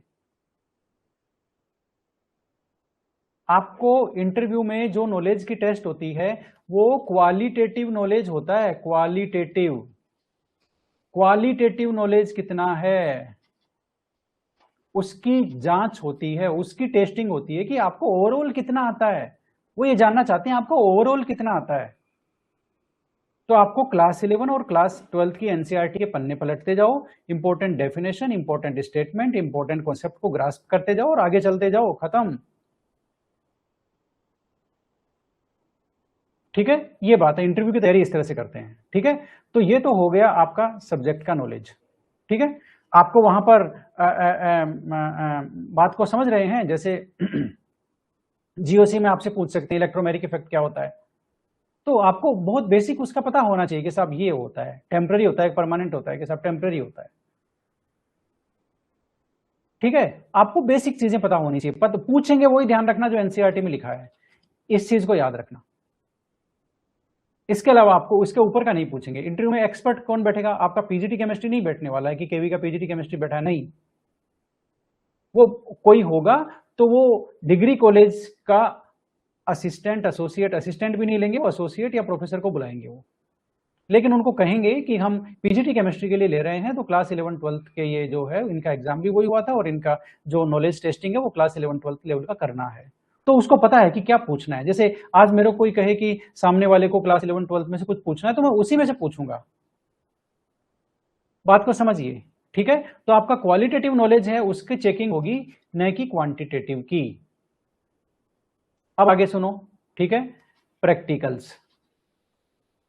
यदि आपने टीचिंग एक्सपीरियंस अपने बायोडाटा में बताया है तो वो प्रैक्टिकल्स से आपसे सवाल कर सकते हैं, बिल्कुल कर सकते हैं, और प्रैक्टिकल कोई ज्यादा नहीं है।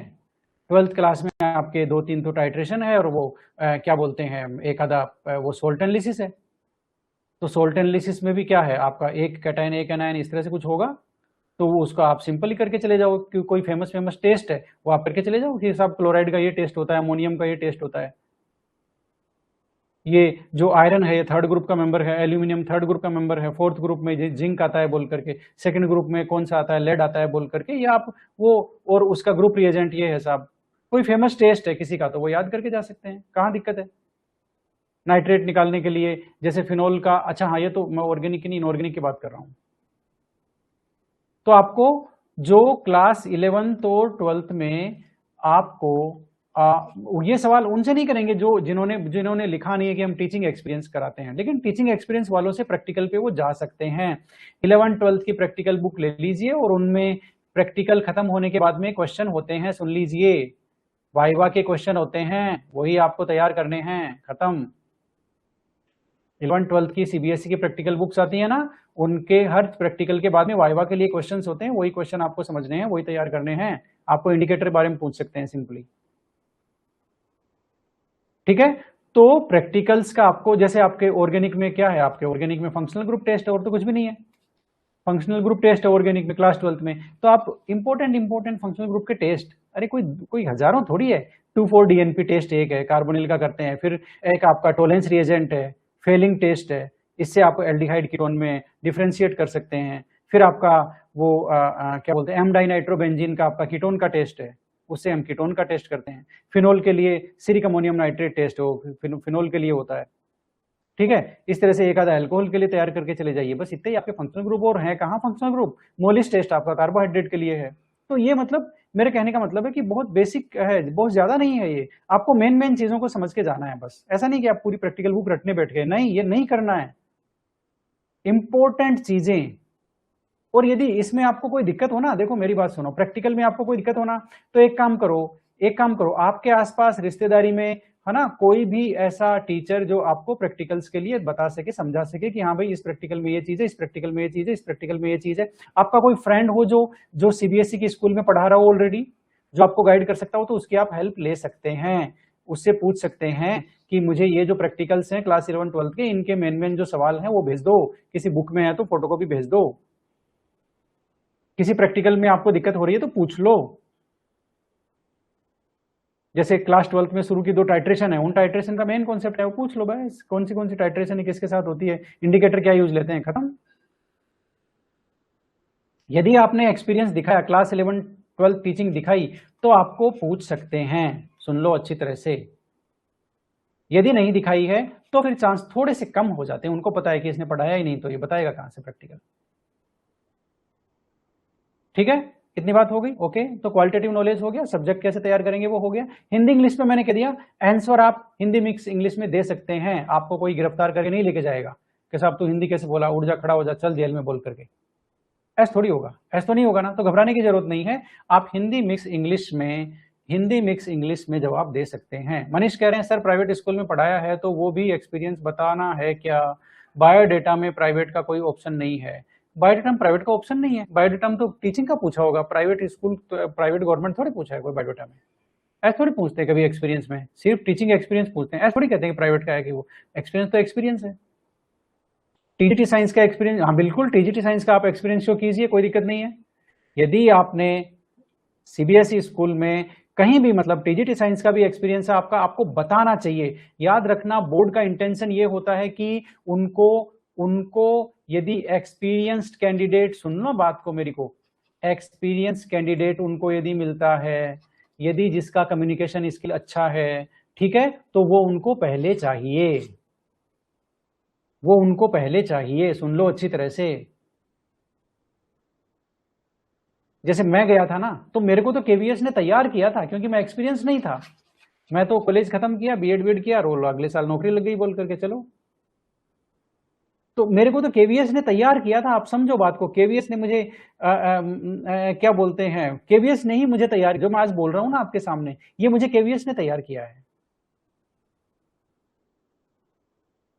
ठीक है, तो लेकिन वो बात तो सही है, लेकिन उनको यदि मेरे कंपैरिजन में कोई अच्छा एक्सपीरियंस्ड वाला होता जो अच्छा उनको बता पाता, ठीक है, वो मिलता तो उसको पिकअप करते वो, नो डाउट। लेकिन हो सकता है कि उन्होंने मेरे को मेरे नॉलेज की वजह से प्रेफरेंस दी हो, या मेरे कम्युनिकेशन स्किल की वजह से उन्होंने प्रेफरेंस दी हो कि हाँ यार ये तो अच्छा टीचर बन सकता है, कोई दिक्कत नहीं, इसको ले लो बोल करके, खत्म। या मेरे रिटर्न में अच्छे मार्क्स हो, इंटरव्यू का मुझे पता नहीं कितने मार्क्स आए, लेकिन रिटर्न में अच्छे मार्क्स हो, ये हो सकता है बिल्कुल। ठीक है, पॉसिबिलिटी कुछ भी हो सकती है। हमारा तो देखो गया जो गया, आपका सामने है, आप अपनी सोचो। ठीक है, तो एक्सपीरियंस्ड कैंडिडेट यदि वो चाहते हैं, तो आपका यदि जेन्युइन एक्सपीरियंस है ना, आपने टीजीटी का काम किया है, पीजीटी का काम, आप दिखाओ ना। लेकिन कोचिंग और वो मत दिखा देना कि मैंने कोचिंग में पढ़ाया बोल करके, उसका कोई लॉजिक नहीं है। ठीक है, फिर आप कहोगे कि सर मैं फिर गैप कैसे बताऊंगा, तो आप बता सकते हो कि सर मैं कंपटीशन एग्जाम की तैयारी कर रहा था और पार्ट टाइम जो है वो क्या बोलते हैं, अर्निंग्स के लिए पार्ट टाइम जॉब कर रहा था, कोई प्रॉब्लम नहीं है इसमें। पार्ट टाइम टीचिंग का जो है वो जॉब कर रहा था मैं, इसमें क्या प्रॉब्लम है, कोई प्रॉब्लम नहीं है इसमें। ठीक है, तो ये बात है। है ना। तो ये बात हो गई सब्जेक्ट नॉलेज की। हिंदी इंग्लिश की बात हो गई। इंग्लिश में आप मैनेज कर पाते हैं तो ठीक है, कोशिश कीजिएगा अच्छी से ज्यादा इंग्लिश इंक्लूड करने की। आप और आप घर पे भी रोज थोड़ा थोड़ा प्रैक्टिस करो ना, कहाँ दिक्कत है, बोलने की प्रैक्टिस करो, किसी के साथ प्रैक्टिस करो, किसी को पकड़ लो रिश्तेदारी में, कोई तो होगा। अच्छा वैसे नहीं पकड़ो तो कम से कम अकेले कमरे में बोल लो कि देखो ये क्वेश्चन है और मुझे इसको ऐसे बताना है, बोल करके मेरा इंट्रोडक्शन मुझे ऐसे देना है, मेरे बायोडाटा में ये सवाल करेंगे तो मुझे ऐसे बताना है। बात समझ में आई। तो ये है, आपको करना ही पड़ेगा और कोई रास्ता नहीं है, क्योंकि भैया कंपटीशन है ना, इंटरव्यू में अच्छा स्कोर करना ही पड़ेगा आपको।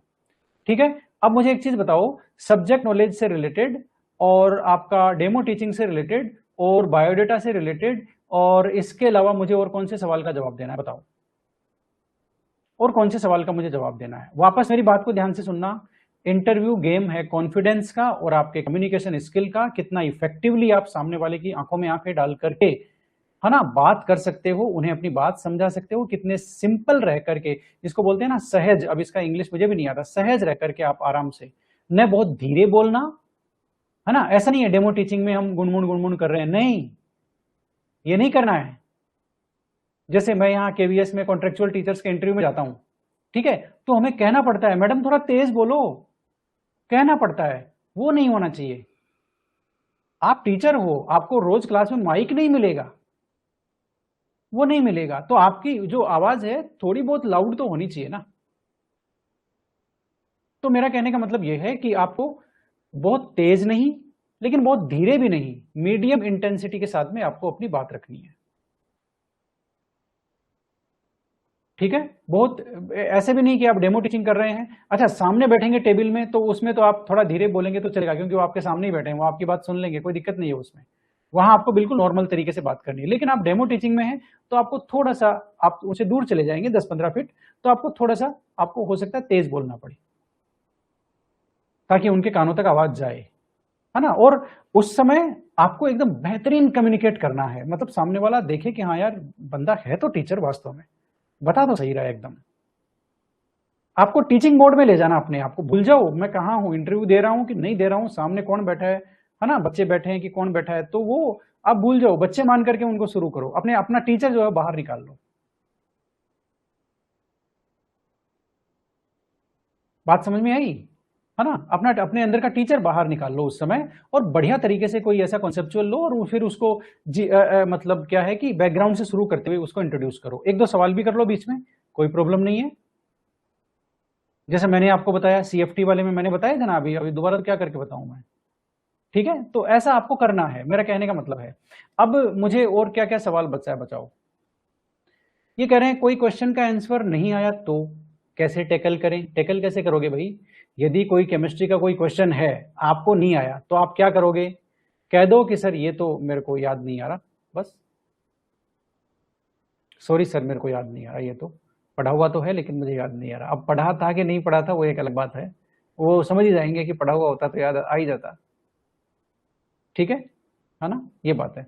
बीच बीच में 2-3 साल जनरल कंपटीशन की तैयारी में बोल सकते हैं, हाँ बोल सकते हैं कि सर कंपटीशन एग्जाम्स की तैयारी हमने की थी और जो है वो क्या बोलते हैं पार्ट टाइम जॉब भी हमने किया था या टीचिंग भी हमने की थी, उसमें कोई दिक्कत नहीं है। Sir I am an environment observer in government in Uttarakhand, so इसे भी बायोडेटा में मेंशन करना है। आप गवर्नमेंट यदि हैं, गवर्नमेंट है तो आपको मेंशन करना ही है ना, उसमें कहाँ दिक्कत है, इसमें कोई प्रॉब्लम नहीं है। आप हो जो बताओ ना, छुपाना क्यों है, आपसे आपके जॉब के बारे में सवाल करेंगे फिर वो, कोई दिक्कत नहीं है, आप बताओ उनको, जवाब दो, इसमें दिक्कत कहाँ है। अच्छा आप यदि ज्यादा साल से हैं तो आप छुपाएंगे कैसे, फिर वो कहेंगे यार 10 साल हो गए पीजी के, इतने दिन क्या कर रहे थे, फिर आप कितना गलत बोलते जाओगे।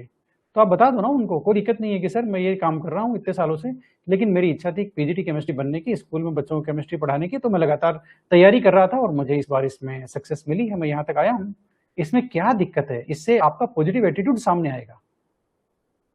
समझिए बात को, ये निगेटिव नहीं है। आप कोई जॉब कर रहे हो गवर्नमेंट में या प्राइवेट सेक्टर में, या अपनी जो सर्वाइवल के लिए या ब्रेड एंड बटर के लिए आप जॉब कर रहे हो यदि, है ना, एक जस्टिफाइड तरीके से, तो उसको बताने में कोई शर्म नहीं है, वो हम बता सकते हैं। ठीक है, पीएचडी से रिलेटेड कन्हैया लाल, कन्हैयालाल कह रहे हैं, कन्हैयालाल मैं आपको बता दूं हमारे ही डूंगर कॉलेज के स्टूडेंट है ना, और बहुत इंटेलिजेंट स्टूडेंट है केमिस्ट्री में। तो कन्हैयालाल लिख रहे हैं कि पीएचडी से रिलेटेड क्वेश्चन, तो क्योंकि मुझे लगता है यहाँ पे जो लोग जुड़े उनमें कन्हैयालाल के अलावा कोई पीएचडी होगा नहीं शायद, है ना, तो ये बात भी है ना। तो कोई बात नहीं कन्हैयालाल, पीएचडी से रिलेटेड वो आपसे बहुत ज्यादा सवाल करेंगे नहीं, आपको जरूर पूछ सकते हैं कि आपने किस टाइटल पे रिसर्च किया जरा बताइए। वो कब पूछेंगे, अब आप पूछो कब पूछेंगे वो आपको, जब किसी को आपकी पीएचडी में इंटरेस्टिंग लगा तो, इंटरेस्ट लगा तो, मतलब कोई जैसे मेरे जैसा तो आपको पीएचडी को नहीं छेड़ेगा, ठीक है, लेकिन यदि कोई जो फैकल्टी मेंबर वहां बैठा है उसका इंटरेस्ट रिसर्च में है तो आपको पूछेंगे अच्छा पीएचडी करी है आपने, अच्छा ठीक है क्या टॉपिक था, बस ज्यादा नहीं। लेकिन वो पीएचडी में ऐसे नहीं है कि जैसे एपी के इंटरव्यू में पीएचडी में डीप में जाते हैं, वहां नहीं है। यहाँ आपको बहुत सिंपल पूछ सकते हैं, अच्छा कहाँ से करी आपने पीएचडी, अच्छा ठीक है आप जेआरएफ थे तो ठीक है, फेलोशिप पे आपने पीएचडी करी है, क्या टॉपिक था आपका, इस तरह से आपको पूछ सकते हैं। अच्छा टॉपिक में भी ऐसा नहीं है कि आपको रटाया टॉपिक याद होना ही चाहिए, नहीं याद आ रहा तो कोई बात नहीं, उनको ऐसे बता दो सर मेरा जो रिसर्च वर्क था वो इनऑर्गेनिक कॉम्प्लेक्सेस को सिंथेसाइज करना और उनकी प्रॉपर्टीज को स्टडी करना था, खत्म, ठीक है ना। यदि हम टॉपिक याद करें उसको बोलें और उसमें गलती करें, इससे अच्छा है हम उनको नॉर्मल लैंग्वेज में समझा दें कि मेरा ये टाइटल था, उसके बाद वो आगे नहीं जाएंगे तो उसमें आगे नहीं जाएंगे, वो आपके पीएचडी के अंदर घुसेंगे नहीं, क्योंकि ये पीजीटी केमिस्ट्री का रिक्रूटमेंट है, वो अंदर नहीं जाएंगे आपके, ठीक है। और पूछेंगे ना पीएचडी में तो वो ऐसी बात ही पूछेंगे जिसका जवाब आपको पता हो, इससे ज्यादा वो डीप में जाएंगे नहीं। ये कह रहे हैं mole concept good for demo, हाँ मोल कॉन्सेप्ट बढ़िया है डेमो टीचिंग के लिए, कोई दिक्कत नहीं है, मोल कॉन्सेप्ट आप ले सकते हो Yogesh. What about outfit sir, outfit तो जेन्युइन आउटफिट ले लो आप, बहुत ज्यादा ऐसे रंग बिरंगा चटकीला नहीं हो, सोबर आपका शर्ट हो, सोबर पैंट हो, और जो हमारी जो महिला स्टूडेंट है वो एकदम मतलब उनको क्या कह सकते हैं, मतलब एक नॉर्मल आपका एक होना चाहिए जैसे टीचर का होता है, मतलब बहुत ज्यादा रंग बिरंगा नहीं होना चाहिए, नॉर्मल एक आउटफुट नहीं आउटफिट, ठीक है। जो लड़कियां हैं वो सलवार भी पहन सकते हैं, कोई दिक्कत नहीं है, साड़ी में भी जा सकते हैं, कोई दिक्कत नहीं, वो उनकी अपनी चॉइस है, इसमें आपको वहां कोई बहुत ज्यादा मैटर नहीं करता है। बस वो जो भी आप आउटफिट पहन के जाए ना वो एक मतलब एक नॉर्मल टाइप का होना चाहिए, वो अदरवाइज किसी को अट्रैक्ट नहीं करना चाहिए, ठीक है, अदरवाइज किसी को अट्रैक्ट नहीं करना चाहिए वो, है ना, मतलब नॉर्मल आउटफिट आपको पहन के जाना है। सर ईडब्ल्यूएस का इश्यू आएगा क्या, ईडब्ल्यूएस का क्या इश्यू है भाई सर्टिफिकेट का, वो आप जानो, वो तो मैं ज्यादा बता नहीं पाऊंगा कि ईडब्ल्यूएस का क्या इश्यू है क्या नहीं है, ठीक है। तो ये बातें हैं, अब मुझे और क्या बताना है इंटरव्यू के बारे में बताओ, मेरे को तो वो बताओ ना, नहीं मैं आपका वो खोलता हूँ, आपने जो मुझे कच्चा चिट्ठा पकड़ाया है, एक बहुत सारे सवाल लिख करके भेजे, मैं वो खोलता हूँ फटाफट से, आप यहाँ भी सवाल लिखते जाओ, किसी मैंने नहीं लिया तो कॉपी करके पेस्ट कर दो भाई, इतनी भी क्या नाराजगी है ना, इतनी भी कोई नाराजगी नहीं है। तो आप हिंदी इंग्लिश का जो चक्कर था ना भूल जाओ उसको, हिंदी इंग्लिश हो गया, हिंदी इंग्लिश आराम से बढ़िया तैयारी करो, इंग्लिश के टर्म्स यूज करो और अच्छे से समझाओ, बस आपकी हिंदी बीच में आएगी ही नहीं सिलेक्शन के, मैं गारंटी के साथ कहता हूं। यदि आप कॉन्फिडेंटली बोलेंगे, यदि आप सहज रह करके एक्सप्लेन करेंगे, यदि आपका सब्जेक्ट नॉलेज अच्छा लगा, तो मैं कह रहा हूं हिंदी बीच में आएगी ही नहीं, आपको इंटरव्यू में अच्छे नंबर मिलेंगे, गारंटेड, ठीक है। इसलिए आपको कोशिश ये करनी है कि आप जैसे डेमो टीचिंग आप करा रहे हैं, कोई बात नहीं, आप इंग्लिश से शुरू करो, कोई दिक्कत नहीं है, आपको समझाना हो आप हिंदी में आ जाओ, कहां दिक्कत है इसमें, हिंदी मतलब हिंदी मिक्स इंग्लिश, पूरा हिंदी मत कर देना कहीं, ठीक है, वो चौंक जाएंगे, ये क्या हुआ अचानक से इतना रिवर्सल यू टर्न, ठीक है ना। तो ये बात है, आप इंट्रोडक्शन देना है, इंट्रोडक्शन आप इंग्लिश में तैयार करके जाओ, कर सकते हो ना भाई, ये तो वो आपको पता है पहले से क्या बोलना है, तो वो तो कर ही सकते हो, इतना तो उम्मीद भी करते हैं बेचारे, करते तो है ना, ठीक है। तो अब मैं मेरे लिए कोई सवाल नहीं है, तो मैं आपके सवाल जो आपने, sir I have shown TGT science experience, should I prepare for practical chemistry, अरे इतना ज्यादा टेंशन नहीं लेना, आपने टीजीटी साइंस का दिया है ना, तो आपसे वो बहुत ज्यादा नहीं पूछने वाले, आपसे यदि कुछ पूछेंगे ना, ठीक है, तो प्रैक्टिकल के लिए आपको ऐसे जाने वाले नहीं है, यदि कुछ पूछेंगे तो जनरल कुछ पूछ सकते हैं, बाकी ज्यादा कुछ नहीं पूछेंगे आपको, उनको ही पता है टीजीटी साइंस है तो वो थोड़ी ना प्रैक्टिकल करवाएं क्लास 11 12 के। बात समझ में आई कि नहीं आई, है ना। तो जो बेसिक नॉलेज है, जैसे ऑर्गेनिक में तो प्रैक्टिकल में अलग से कुछ है ही नहीं, ऑर्गेनिक में जो जो भी प्रैक्टिकल में रिएक्शन है वो सारी थ्योरी थ्योरी में है, सब कुछ थ्योरी में है। वो ऑर्गेनिक वाला जो है वो सब कुछ थ्योरी में है भाई, बात को समझो। फिजिकल केमिस्ट्री वाले हैं वो भी मोर ओवर थ्योरी में आ जाते हैं कॉन्सेप्ट। इनऑर्गेनिक का सोल्ट एनालिसिस ऐसा है जो उधर थ्योरी में नहीं है, बाकी तो सब है। तो आप इनऑर्गेनिक के सोल्ट एनालिसिस में कोई इंपॉर्टेंट फेमस टेस्ट है वो आप देख के चले जाओ, कहाँ दिक्कत है आपको। एक एक आउटलाइन तो आपको पता होना चाहिए ना कि सर हाँ क्लास 11 में क्लास 12 में ये प्रैक्टिकल्स हैं बोल करके, बस, और ज्यादा नहीं है आपको। बाकी आपको थ्योरी पे ज्यादा फोकस करना है। सर ये प्रेफरेंस दोबारा भरना है या रुकें? प्रेफरेंस का एक बार क्या करें बताओ, अब ये लोग काम ही ऐसे करते हैं। इन्होंने दोबारा वो क्या बोलते हैं वो रिजल्ट प्रेफरेंस भरने का वापस नोटिफिकेशन आ रहा है, तो अब वापस आ रहा है तो भर दो, और तो क्या है, क्या इलाज है इसका? इसका कोई इलाज नहीं है भाई। इन लोगों का कुछ अता पता नहीं है, मैं आपको बता दूं, इन लोगों का कुछ अता पता नहीं है। बाद में ये भी कह सकते हैं कि आपने भरी ही नहीं थी, आप कहोगे मैंने तो भरी थी दोबारा हो गई, तो वो वही बात है, और तब आपकी कोई नहीं सुनेगा। नहीं समझे आप? आपकी कोई नहीं सुनेगा फिर। इसलिए मेरा तो यही कहना है कि ये दोबारा भरवा रहे हैं तो भर दो, कहाँ दिक्कत है ना। ये बात है। वेबसाइट पर एरर शो हो रहा है, एरर शो हो रहा है, तो एरर कब शो हो रहा है भाई? ये बहुत इंपॉर्टेंट बात बताइए आपने, एरर कब शो हो रहा है? व्हाट्सएप ग्रुप में डाल देना होगा ना बाकी इस बारे में, तो व्हाट्सएप ग्रुप में ही मैंने सर भर दिया 2 दिन पहले, दोबारा देखा अभी कोई इश्यू नहीं आया भाई। ये लो, इनके तो ये ट्रिपल के हैं, इनके कोई इश्यू नहीं है, तो वेरी गुड, कोई दिक्कत नहीं है ना। लेकिन जिनके द्वारा भरने का आ रहा है वो, मेरा तो यही कहना है कि भर दो भाई, भर दो। इनका कोई अता पता नहीं है, आपने पहले क्या किया था उस बात का कोई सबूत कहीं नहीं है क्या आपके पास? और सबूत है तो दिखाते रहो, कौन सुनेगा? कोई नहीं सुनता आजकल। एक बार जो काम हो जाता है वो हो जाता है, बात खत्म। ठीक है, तो ये वाली बात है। तो अभी आप यदि भर भी आपने आप दोबारा भर दोगे तो कोई आसमान नहीं टूटने वाला है, ये आप याद रखना मेरी बात को। ठीक है, हाँ। अब मैं वो जो आपके सवाल है ना वो मैं उठा उठा के लाता हूँ यहाँ पर। आखिर आप लोगों ने मेरे कंधों पर ये जो वजन डाला है ना, ये मुझे उतारना ही चाहिए। सही बात है, नहीं है? अरे बताओ तो सही भाई।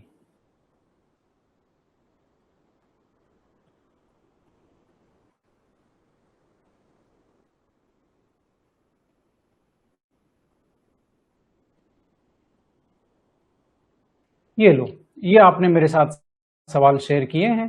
ठीक है, अब आप कहोगे मैं तो कुछ दिख ही नहीं रहा, दिखेगा कैसे? मैं बताऊंगा, दिखाऊंगा तब दिखेगा ना। ये लो, ये आपके सवाल हैं सारे के सारे, आ गए ना? ठीक है सर, सब्जेक्टिव क्वेश्चन टायर 2 के सिलेबस से ही रहेंगे या कोई चैप्टर नहीं है सिलेबस में उनके? टायर 2 का जो सिलेबस है वो सारा एनसीईआरटी में है, अलग कहाँ है? कोई है क्या ऐसा चैप्टर जो है हट गया हो उसके बाद में? ऐसा तो कुछ मेरे को तो लगता नहीं है। जो प्रेजेंट एनसीईआरटी वो कर जाओ भाई, इतना ज्यादा कॉम्प्लेक्स मत बनाओ इस चीज को।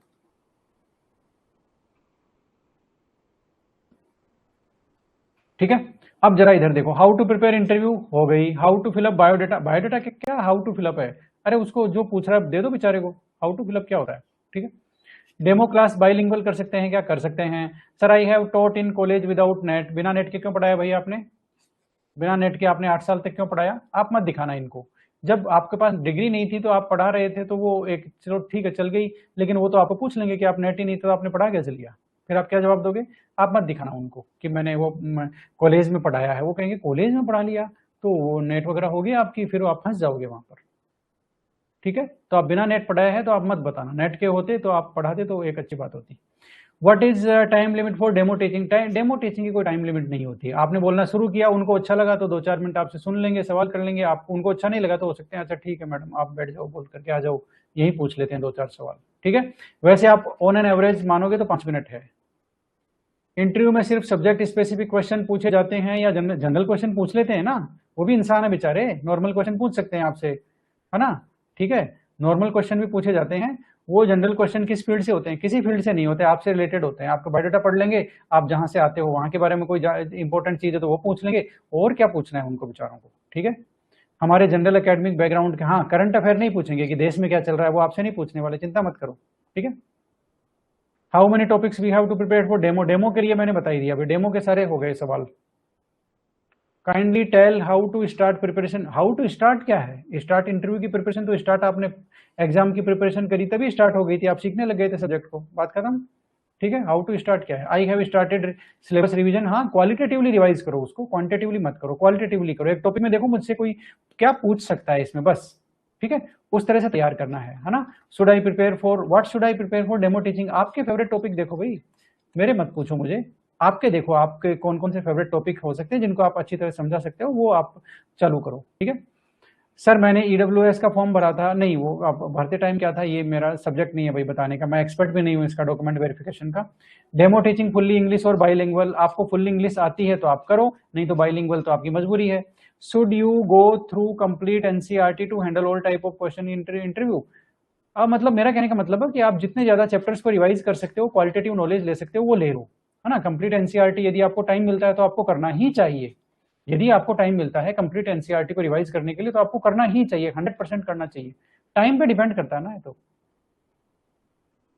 मेरा स्पेशलाइजेशन इस फील्ड ऑर्गेनिक है, कौन सा टॉपिक तैयार करें, और क्या आप कौन सा टॉपिक तैयार करोगे यार, आप देखो ये तो कौन सा टॉपिक आपको अच्छा आता है और कौन सा आप अच्छा समझा सकते हो, है ना।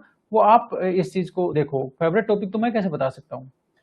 सर आई हैव कंप्लीटेड, ये तो वही बात हो गई कि सर मेरे को बहुत अच्छा खाना बनाना आता है, आज क्या बना के खाऊं। अरे भाई जो तेरे को पसंद है वो खा यार, मैं थोड़ी बताऊंगा, बात को समझो।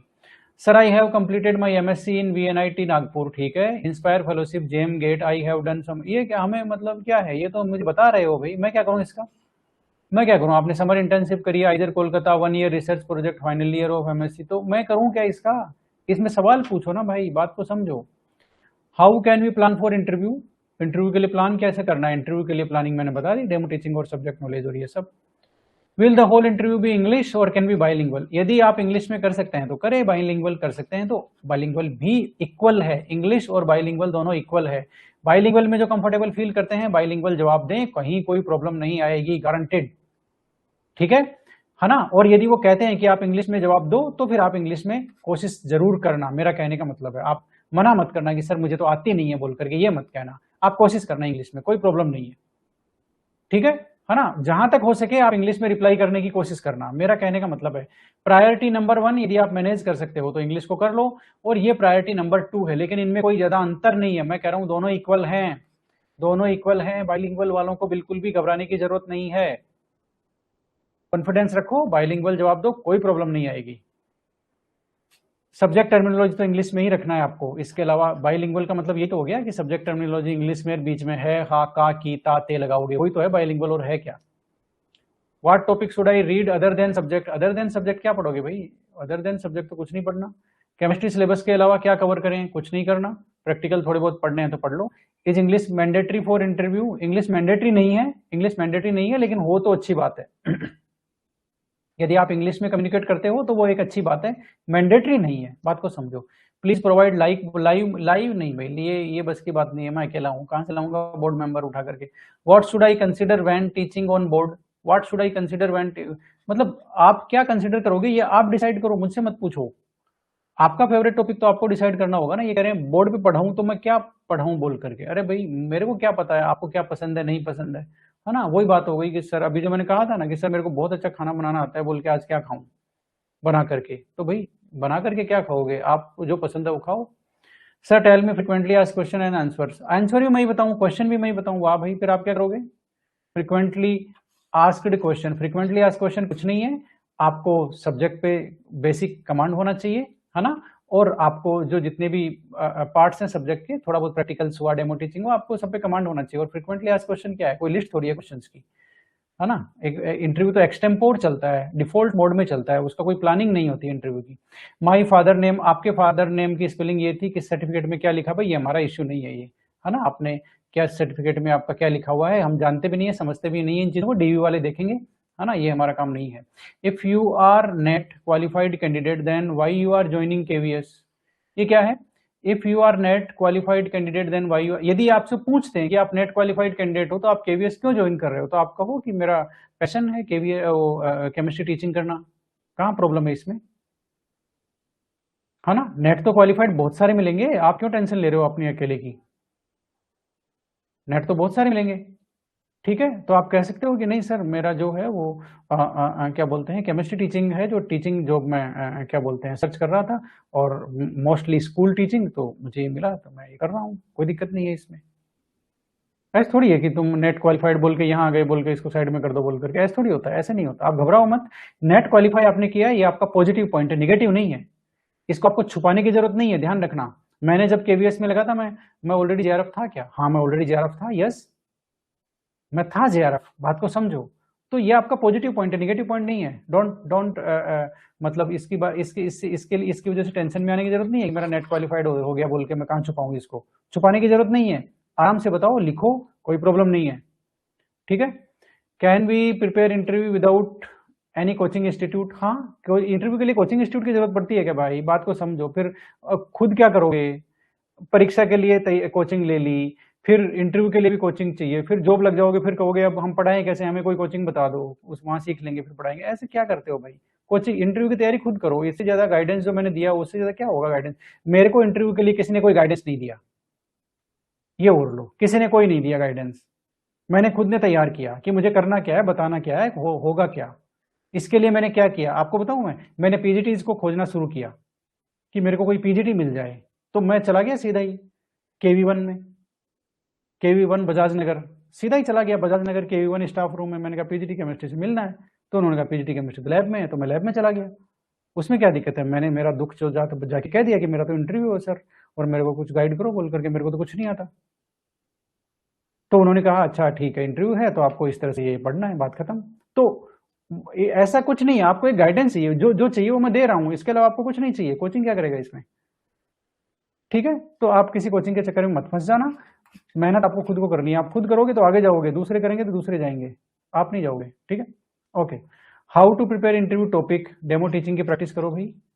सर एमएससी बीएड हो गए, उसके बाद 2 साल तक 11-12 पढ़ाया, इंटरव्यू में पूछे बाकी क्या किया इतने साल, इसका क्या जवाब दें? देखो, बाकी में आप ये भी कर सकते हो कि सर कंपटीशन एग्जाम्स की मैंने तैयारी की है, हाँ ठीक है, ये आप कह सकते हो, कोई इसमें कोई ज्यादा प्रॉब्लम वाली कोई बात नहीं है। ठीक है ना? ये आप कह सकते हो सर मैंने पिछला केवीएस का रिक्रूटमेंट भी दिया था और उसमें मेरा हो नहीं पाया था, और इस बार मैंने वापस अच्छी प्रिपरेशन करके दी है, इसमें कोई प्रॉब्लम वाली कोई बात नहीं है। Sir I have don't MAed from, don't MAed क्या होता है भाई? MA in yoga through distance education from लांडू university, so I can show in front of interview. MA yoga की क्यों दिखानी है आपको? एमए योगा करके आप क्या करोगे? एमए योगा छोड़ो उसको, एमए योगा क्यों दिखाना है आपको फालतू ही? वो केमिस्ट्री से रिलेटेड ही नहीं है, वो कहेंगे ये क्या है भाई, योगा टीचर हो कि केमिस्ट्री टीचर हो। शेड्यूल ऑफ इंटरव्यू एक्सपेक्टेड, ये तो भाई केवीएस वाले जानते हैं, मेरा कोई मतलब नहीं है।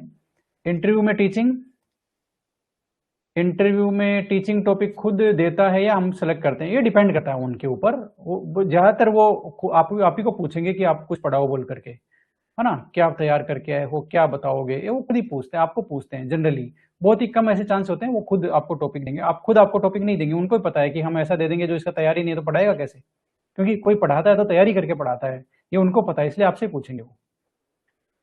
Do we prepare class 9-10 topic? नहीं भाई, 11-9-10 के टॉपिक क्यों तैयार करोगे, है ना, कर मत लेना। 11-12 के करने हैं डेमो टीचिंग के लिए, 9-10 के तैयार करोगे, फिर वो कहेंगे क्या कर रहे हो भाई, टीजीटी हो पीजीटी हो।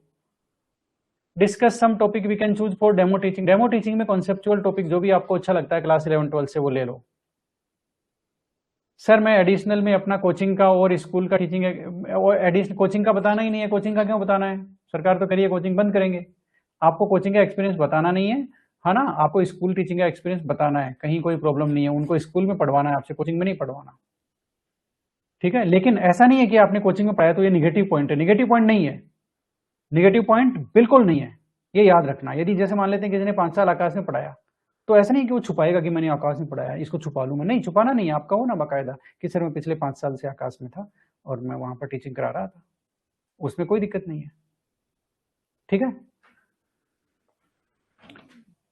हाउ टू हैंडल, है ना, how to handle lab and practical related questions, as I don't have good knowledge of chemistry experiments, please suggest some source of prepare practical knowledge if that is needed for interview. Practical knowledge के लिए देखो आपको कुछ नहीं करना है, class 11th और 12th की जो केमिस्ट्री की प्रैक्टिकल बुक है वो देखनी है, उसके एक्सपेरिमेंट्स, और हर एक्सपेरिमेंट के बाद में डेमो, वो जो होते हैं ना क्वेश्चन लिखे होते हैं वाइवा के लिए, वो आपको ध्यान से देखने हैं बस। ठीक है,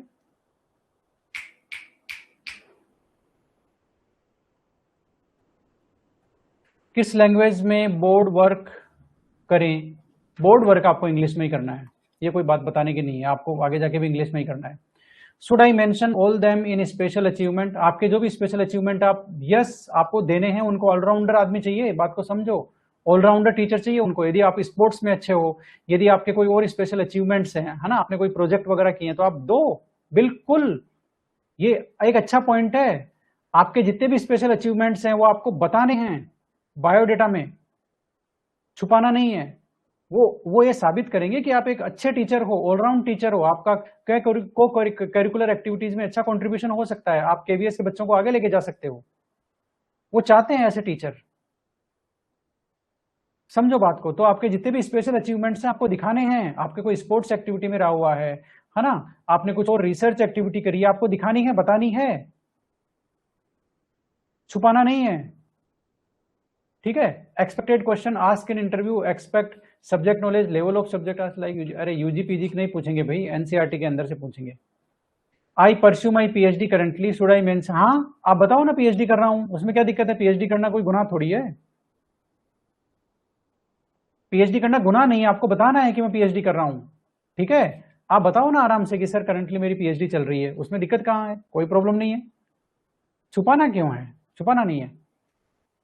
how to fill achievements and how I suit for, ये बोल रहे हैं, एक वो आता है ना बायोडाटा में, how I suits for KVS PGT, तो उसमें आपको ये लिखना है कि भाई एक तो आपकी एलिजिबिलिटी है ना, एलिजिबिलिटी है, और आपका जो क्या बोलते हैं सब्जेक्ट नॉलेज है ना, वो होने की वजह से आप अपने आप को जो है वो सुटेबल मानते हो। बस ऐसे 3-4 सेंटेंस फ्रेम करने हैं, और ये बेहतर होगा कि आप खुद सेंटेंस फ्रेम कर लो और थोड़ा सा एआई को पूछ लो, वो जैसा बताता है उसके हिसाब से आप उसको एडिट करके बढ़िया से करके उसमें लिख दो, कहाँ दिक्कत है इसमें।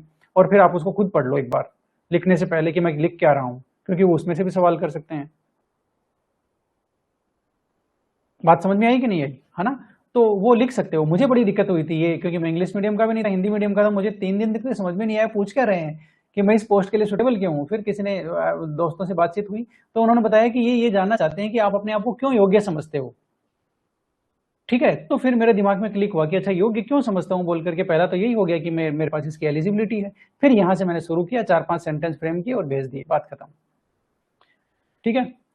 तो आप क्यों एलिजिबल हो इसको आप खुद फ्रेम कर सकते हो, ऐसी कोई विशेष ऐसी कोई बात नहीं है। आप एलिजिबिलिटी से शुरू कर सकते हो सबसे पहला, तो एक्सपीरियंस वाले एक्सपीरियंस भी उसमें ऐड कर सकते हैं कि मेरा ये एक्सपीरियंस है टीचिंग का, और क्यों आप सूट कर सकते हो उसमें आप ये भी कह सकते हो कि मेरा ये जो केमिस्ट्री टीचिंग है वो मेरा इंटरेस्टिंग फील्ड है, इसको भी आप शामिल करो।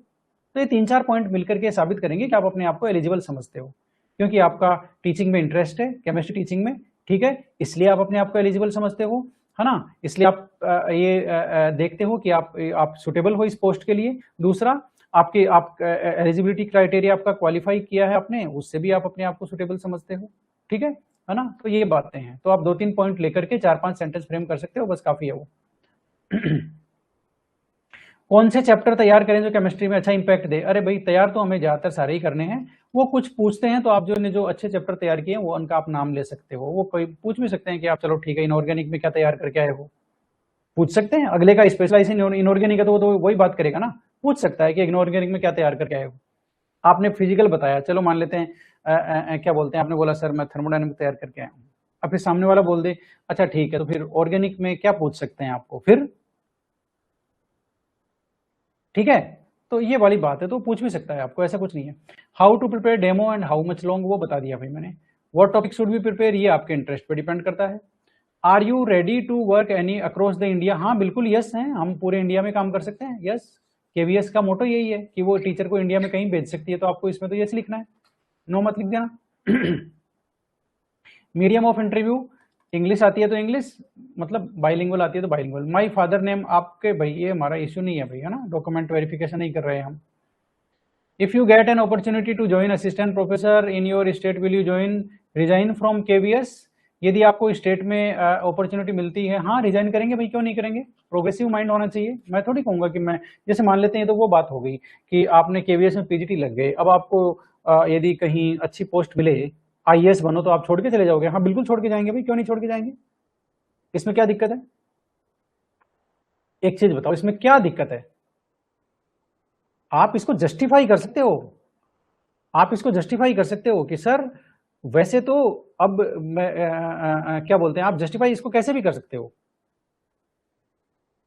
है ना। मतलब 100% ऐसा आप नहीं कह सकते कि नहीं मैं तो छोड़ के ही जाऊंगा, ऐसा भी कहना उचित नहीं है, ठीक है। लेकिन आप इसको जस्टिफाई कर सकते हो कि सर यदि वो कोई बहुत अच्छी अपॉर्चुनिटी मिली, स्टेट में मुझे मिला, है ना, तो जाहिर सी बात है वो एक अच्छी अपॉर्चुनिटी होगी और मेरे करियर के लिए भी सही होगा, तो उस केस में मैं रिजाइन कर सकता हूं, इसमें कहां दिक्कत है, हर कोई करता है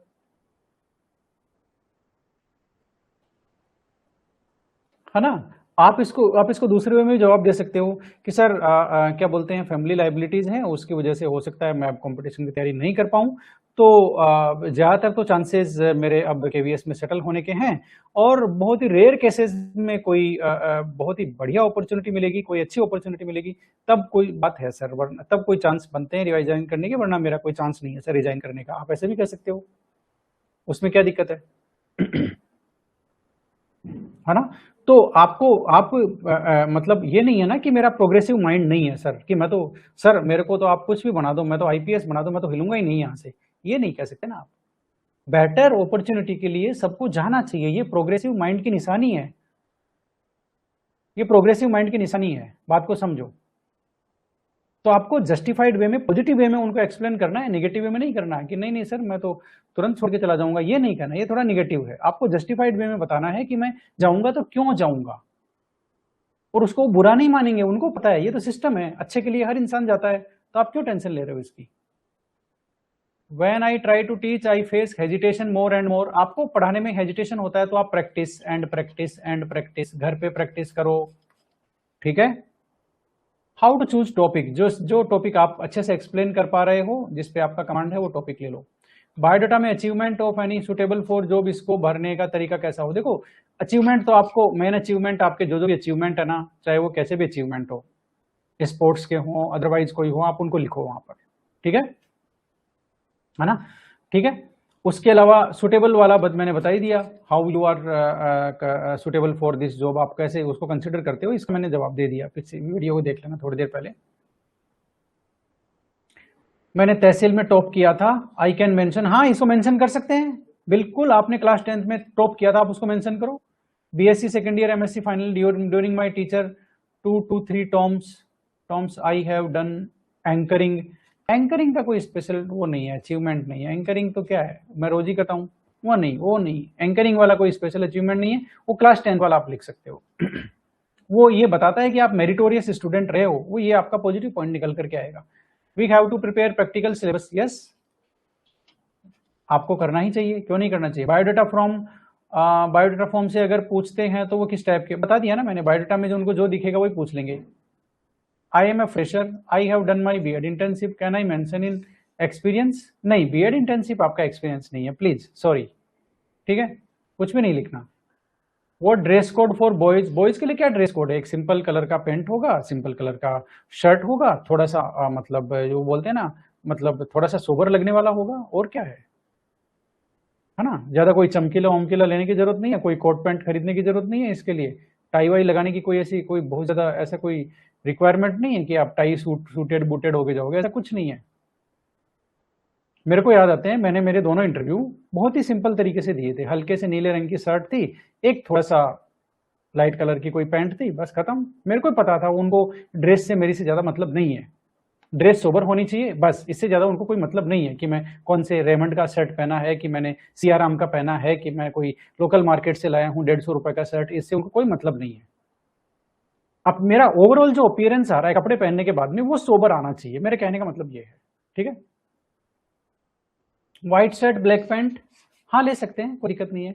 ब्लैक कोट ब्लैक शूज, अरे भाई इतना क्या black black black, black coat की क्या जरूरत है, ब्लैक कोट ब्लैक, गर्मियों में कोट पहन के जाओगे दिक्कत हो जाएगी। यदि वहां मौसम ठीक ठाक है तो आप कोट पहन के जा सकते हो, कोई प्रॉब्लम नहीं है इसमें, कोट टाई आप लगा सकते हो यदि वहां मौसम आपको सूट कर रहा है तो, ठीक है। ब्लैक शूज, हाँ ब्लैक शूज लेके जा सकते हो, कोई दिक्कत नहीं है, कोई दिक्कत नहीं है, अप टू डेट होकर जाने में कहीं कोई प्रॉब्लम नहीं है, सुन लो अच्छी तरह से। लेकिन इसका मतलब ये नहीं है कि आप इसके लिए मतलब बियॉन्ड द लिमिट जाएं, ठीक है। यदि आप अप टू डेट होकर के जा सकते हैं तो जाइए, वेल एंड गुड है ये, ठीक है। लेकिन इसका मतलब कहीं भी ये नहीं है कि यदि आप सिंपल जा रहे हैं तो वो आपका नेगेटिव पॉइंट होगा, बिल्कुल नहीं होगा, मैं लिख के दे रहा हूं ये चीज। मैं जानता हूं, एज ए इंटरव्यूअर मैं जाता हूं, जैसे मैं आर्मी स्कूल में 2 साल पहले गया था, उनका सीडीएस होता है ना, परमानेंट टीचर को भर्ती करते हैं, तो मैं 7 दिन तक वहां जाके इंटरव्यू लिया था, बोर्ड मेंबर था मैं, ठीक है। तो मेरे को पता है बोर्ड मेंबर क्या चाहता है एक टीचर में, वो कपड़ों पर बहुत ज़्यादा ध्यान नहीं देता है, वो बिल्कुल ध्यान नहीं देता है, वो ये देखता है कि इसमें पोटेंशियल कितना है, ऑर्गेनाइजेशन के लिए काम करने का जो पोटेंशियल होता है ना, वो ढूंढते हैं वो, कि ये पोटेंशियल कितना है, ये बच्चों के काम आ सकता है क्या, बस दो चीजें चाहिए उनके मन में होती है, कि हमारे स्कूल के लिए काम करेगा क्या, मतलब स्कूल के लिए आदमी काम का है क्या, इस तरह का आदमी, इस तरह का आदमी बच्चों को वो करेगा क्या, निहाल करेगा क्या, जैसे पंजाबी तो पंजाब काफी लोग अदर स्टेट के जुड़े वो नहीं समझेंगे, मेरा कहने का मतलब बच्चों के काम का है क्या ऐसा आदमी, यदि उनको लगेगा हाँ यार ये है तो सही, बच्चों के लिए तो सही बैठेगा, बस ले लेते हैं, उसी टाइम पिक हो जाता है उनके, ठीक है। 2022 एनवीएस का इंडूस में पैनल के सामने जाते ही सब कुछ ब्लैंक हो गया, क्यों ब्लैंक हो गया भाई, confidence, lack of confidence, confidence आपको बना के रखना है, कैसे डील करें इससे, कैसे डील करें आप, क्या बोलते हैं, घर में ही मॉक इंटरव्यूज कर लें, अपने फ्रेंड्स के साथ कर लें एक दो, आपका कॉन्फिडेंस बूस्टअप हो जाएगा, कोई प्रॉब्लम नहीं है, अपना बायोडाटा बार बार बोलने की प्रैक्टिस करें, मतलब वो जो आपने सेल्फ इंट्रोडक्शन है वो तो कोई प्रॉब्लम आएगी नहीं, है ना, ठीक है, अपने फ्रेंड्स के सामने उनको प्रैक्टिस करके उत्तर दे करके बताएं, कोई दिक्कत आएगी नहीं। Sir please suggest 4 to 5 chemistry topic from your side, demo teaching if I teach interview. भाई ये आपने इमोजी भेजी है, हाथ भी जोड़े हैं, लेकिन मैं टॉपिक क्या बताऊं आपको, टॉपिक तो आपके इंटरेस्ट के होने चाहिए, आपके जीओसी का कोई इंटरेस्ट का टॉपिक उठा सकते हो,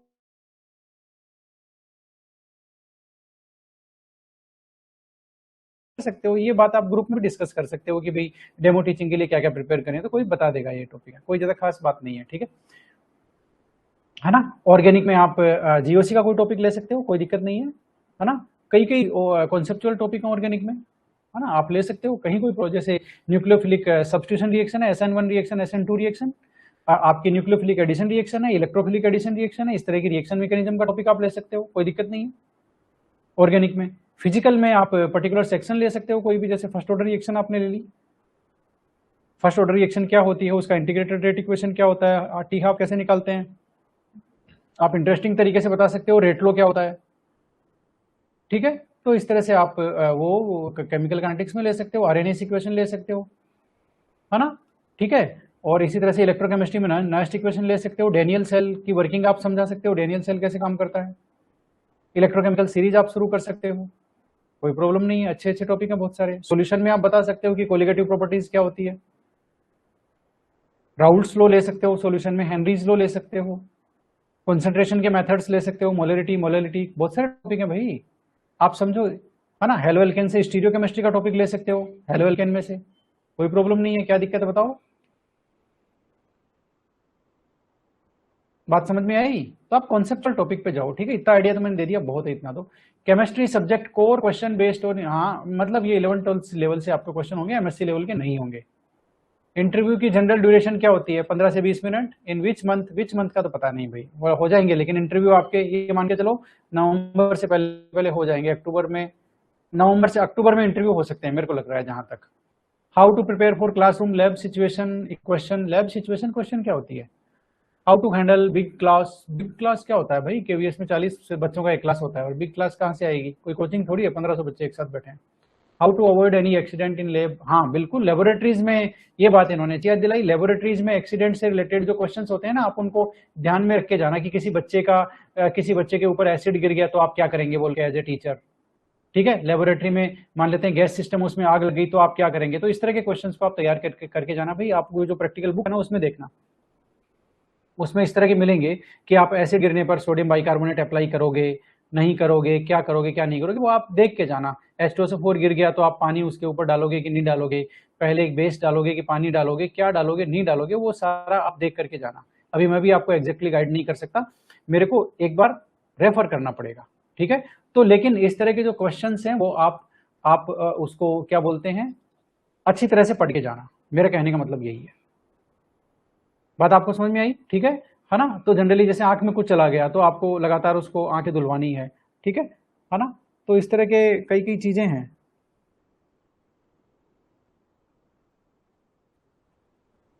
ये आपको उसमें मिलेंगे प्रिकॉशंस, लेबोरेटरी की जो प्रिकॉशंस है ना, उसमें आपको ये सवाल मिलेंगे, तो इस तरह के ओड सिचुएशंस के जो है ना वो आपको करके जाने हैं, ये ध्यान रखना, बाकी हम ग्रुप में डिस्कस कर सकते हैं कौन कौन टॉपिक तैयार करें, हो गया।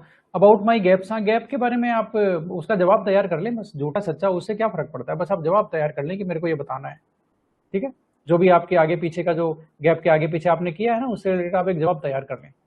प्रोवाइड सोर्स फॉर प्रैक्टिस, ये कोई भाई प्रैक्टिस मॉक इंटरव्यू के चक्कर में आप पढ़ोगे, मेरे को पता है। Should we consider interview panel as student, should we, हाँ बिल्कुल बिल्कुल बिल्कुल बिल्कुल, आप जो इंटरव्यू बोर्ड मेंबर बैठे हैं उनको स्टूडेंट मान करके पढ़ाना शुरू करो, कोई प्रॉब्लम नहीं है, अपने आप का टीचर बाहर निकालो बस। Can I talk in Hindi both English in interview, हाँ दोनों में बात कर सकते हो। I am Hindi medium student but I appear in exam English medium में, कोई बात नहीं तो, अरे कोई बात नहीं भाई, आप आराम से बात करो, जो बेस्ट आप समझते हो ना लैंग्वेज का मोड है ना, कि मैं तो हिंदी मिक्स इंग्लिश सही चलता हूँ, तो आप उसमें बात करो। How much time it will take, it will take 15 to 10 minute, improve English for interview. How to improve का मतलब तो क्या है, आप थोड़ा सा अब ये तो मैं क्या बता सकता हूँ, इंटरव्यू की इंग्लिश क्या है, बेसिकली स्पोकन इंग्लिश है। आपको कोई यदि अपने आसपास कोई टिप्स दे सकता है तो बेहतर है, वरना आप खुद ही इंग्लिश के छोटे छोटे सेंटेंस आप बोलना शुरू कर दो, खत्म, उसमें क्या है। और आजकल तो मोबाइल है, आपको सब कुछ सिखाता है, उसमें क्या है, यूट्यूब है, दुनिया भर जहान की चीजें पड़ी है। What should be done to avoid dressing sense? Avoid? What should be done to avoid dressing sense? Sitting posture, nervous, अरे नर्वस क्यों होना है भाई, सिटिंग पोस्चर में क्या है, आपको कमर सीधी करके बैठनी है, कमर आपको ऐसे ऐसे झुका के नहीं बैठनी, कमर आपको सीधी करके बैठनी है, हाथों को आराम से कुर्सी के जो हैंडल होते हैं उनके ऊपर रखना है, टेबल के ऊपर नहीं रखना है, समझ में आ गया? ठीक है, ड्रेसिंग सेंस आपका सोबर होना चाहिए, अब कलर तो मैं क्या ही बताऊं, नर्वसनेस नहीं होना है, आपको कॉन्फिडेंस बना के रखना है। How to encourage our self, encourage तो आपको खुद को ही करना पड़ेगा भाई, आपको अपने मन में सोचना होगा कि इस बार तो मुझे बस जॉब लेके रहना है, चाहे कुछ भी करो, जिस दिन ये आ गया ना आप एनकरेज हो जाओगे, खत्म। Should be RKCL RSCIT certificate, हाँ दिखा दो ना कि मैंने ये लिया है बोल के, इन्फॉर्मेशन टेक्नोलॉजी का सर्टिफिकेट हो तो सबके पास होना चाहिए, कोई दिक्कत नहीं, आप दिखाओ उसको RKCL RSCIT, ठीक है। एक्सपेक्टेड इंटरव्यू डेट इज, ये पता नहीं भाई, 9 अक्टूबर में हो सकता है ना। अगर सर किसी क्वेश्चन का आंसर नहीं है, तो क्वेश्चन का आंसर नहीं है तो भाई सॉरी बोल दो उनको कि सॉरी सर, मुझे ये ध्यान में नहीं है, या मैं इसका जानता नहीं हूँ, ठीक है, या मुझे याद नहीं आ रहा, बस। जीके और करंट अफेयर नहीं, जीके और करंट अफेयर आपको नहीं पूछने वाले हैं, है ना। आपको अपने लोकल एरिया के बारे में कुछ यदि कोई इंपॉर्टेंट हो तो पूछ सकते हैं। अगर हम खुद चैप्टर सेलेक्ट करें तो वो उस चैप्टर को स्टार्ट करके पढ़ाना करें, या कोई सब टॉपिक से कर सकते हो ना, ऐसा नहीं है कि आप बीच में से नहीं कर सकते, कर सकते हो, आप सीधा CFT से कर सकते हो, कोई दिक्कत नहीं है। हाँ कोरोजन से आप कर सकते हो, कोई दिक्कत नहीं है, कोरोजन आप पढ़ा सकते हो, कोई प्रॉब्लम नहीं है इसमें, ऐसा नहीं है कि आप इलेक्ट्रोकेमिस्ट्री शुरू करोगे, नहीं, आप टॉपिक कोई भी शुरू कर सकते हो, ठीक है। Is purchasing online batch helpful, अरे भाई मेरे को बताना तो सही, कौन दे रहा है ऑनलाइन बैच, क्या करोगे ऑनलाइन बैच लेकर के, भैया खुद भी कुछ कर लो, खुद भी कुछ कर लो, अपने आप से स्ट्रगल करो, है ना, सिचुएशन से स्ट्रगल करो यार, क्या ऑनलाइन बैच लेते हो इंटरव्यू के लिए। How to involve ICT in chemistry classes, involve ICT का वहां पे ज्यादा कोई यूज करेगा नहीं ना, आपसे पूछेगा नहीं ना, आईसीटी तो क्या है, वो स्मार्ट बोर्ड लगाते हैं बस, और आईसीटी क्या है। How can I more creative, creative तो आपको उनको समझाने में होना है, आपको समझाने में क्रिएटिव होना है, आपको टॉपिक आप ले सकते हैं क्रिएटिव टॉपिक जिसमें सामने वाले को इंटरेस्ट आए, और आप उसकी शुरुआत क्रिएटिव तरीके से कर सकते हैं, वो आप खुद डिसाइड करें कि इस टॉपिक की शुरुआत कैसे होगी, और उसके बाद में आप क्वेश्चंस भी कर सकते हैं सामने वाले से, यही क्रिएटिव तरीका है। यदि आप क्या बोल सकते हैं, बहुत बार लोग छोटे छोटे वो भी लेके जाते हैं, कोई दिक्कत वाली बात नहीं है पढ़ाने के लिए, छोटा सा, कोई ऐसा नहीं कि आपको टीचिंग एड बहुत भर के लेके जाने हैं, ऐसा नहीं है, कोई छोटा सा कोई आप टीचिंग एड यदि आपके पास है, जैसे आप मान लेते हैं कुछ मॉलिक्यूल्स की स्ट्रक्चर बताएंगे और आपके पास कुछ मॉडल्स है, तो आप लेके जा सकते हैं इंटरव्यू में, कोई दिक्कत नहीं है, कहीं कोई प्रॉब्लम नहीं है, ठीक है। तो यदि वो डिपेंड करता है कि आप कौन से टॉपिक आप सेलेक्ट करने वाले हैं, उसके हिसाब से डिपेंड करता है कि आप उसमें क्रिएटिव तरीका क्या ढूंढेंगे उसको स्टार्ट करने का और उस टॉपिक को एक्सप्लोर करने का। How to make chemistry classes interesting, interesting तो आपका कम्युनिकेशन स्किल है, देखो वो बनाता है, आप उस टॉपिक के बारे में कितना समझते हो, कुछ उनसे बच्चों से सवाल करते हो, सवाल करने के बाद आप खुद जवाब देते हो, तो इस तरह से है ना। वो टूल्स एंड टेक्निक्स तो आपका कम्युनिकेशन स्किल बेहतर होना चाहिए, है ना, आपका तरीका बेहतर होना चाहिए, आपका जो बोलने का तरीका है, रिप्रेजेंट करने का तरीका है, वो ऐसा होना चाहिए कि वो टॉपिक को वही इंटरेस्टिंग बनाएगा, ठीक है। टूल्स में यदि आप कोई टीचिंग टूल्स का इस्तेमाल करना चाहते हैं इंटरव्यू में तो आप कर सकते हैं, कोई बड़ी भारी बात नहीं है, आप ले जा सकते हैं कोई भी टूल, ठीक है ना। आप जाएंगे ना वहाँ इंटरव्यू में, आप देखेंगे बहुत सारे लोग, कोई क्या लेके आए, कोई क्या लेके आए, ऐसे लोग लेके आते हैं, लेकिन मेरे को पता है इन चीजों से बहुत फर्क पड़ता नहीं है इंटरव्यू में, बहुत फर्क पड़ता नहीं है, वो जो चीज देखते हैं ना, वो नहीं देखते कि टीचिंग एड लेके आया कि नहीं लेके आया, आप जब बोलना शुरू करते हो ना, उनको पता लग जाता है आप कितने पानी में हो, कितने ऊपर हो, ठीक है।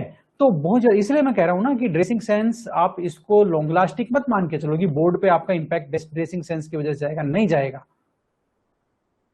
ड्रेसिंग सेंस की वजह से आपको एक्स्ट्रा नंबर नहीं मिलेंगे, लेकिन वो इंपॉर्टेंट है। लेकिन आप क्या बोलते हैं, उसकी वजह से आपको वो नहीं आना कि डिग्रेड नहीं होना कि यार मेरा तो है नहीं, वहां जाके आप कहीं टेंशन में आ जाओ कि यार ये सारे तो सूटेड बूटेड आ गए, मैं तो ऐसे आ गया शर्ट पैंट में, वो टेंशन लेने की जरूरत नहीं है। समझो बात को, ठीक है। तो वो नहीं है, इंटरव्यू में जो चीज देखते हैं ना वो ये नहीं देखते हैं, ये गलत फहमी है आपकी पूरी। उनको पता है कि उनको इंटरव्यू में क्या, एक कैंडिडेट में क्या चाहिए, उनको सब पता है ना। तो आप वो उसकी टेंशन मत लो। यदि आप सूटेड बूटेड जाते हो दैट इज ओके, नहीं भी जाते हो दैट इज ऑल्सो ओके। वो मेरा कहने का मतलब है कि आपको उस चीज की वजह से टेंशन नहीं लेनी है कि मेरे को पूरा इंग्लिश बोलना नहीं आता। बिल्कुल ये बात बिल्कुल गलत है कि पूरा इंग्लिश बोलोगे तो इंटरव्यू में सिलेक्शन होगा, बिल्कुल सही नहीं है ये बात। आप हिंदी मिक्स इंग्लिश में बहुत इफेक्टिव इंटरव्यू दे सकते हो, अच्छी तरह से सुन लो। ये बात भी सही नहीं है कि कोई आप टीचिंग टूल लेके जाओगे उसकी हेल्प से आप पढ़ाओगे तो आपका अच्छा होगा, नहीं। बिना टीचिंग टूल के भी आप बहुत बेहतरीन डिलीवरी कर सकते हो। बात समझ में आई? आपको एकदम खुल के सामने आना है, ऐसे दबा दबा नहीं रहना है। जैसे मैं बोल रहा हूं ना फ्लुएंसी से, वैसे आपको बोलना है, सामने की आंखों में आंखें डाल करके ऐसे एकदम, ठीक है। उनको लगना चाहिए कि यार कोई टीचर खड़ा है केमिस्ट्री का, ऐसे उनको लगना चाहिए। बस उसको ये हिट हो गया ना कि कोई टीचर खड़ा है, बस खत्म, गेम आपका खत्म है। जैसे मैंने असिस्टेंट प्रोफेसर के इंटरव्यू में बोलना शुरू किया, उनको लग गया था कि ये तो पहले से ही पका पकाया है, ये तो इतना कॉन्फिडेंट है और टीचर है, क्या करना है छोड़ो, हो गया सिलेक्शन। मेरे को पता लग गया था, मेरे को उनकी आंखों में देखते ही पता लग गया था कि मैं जीत गया,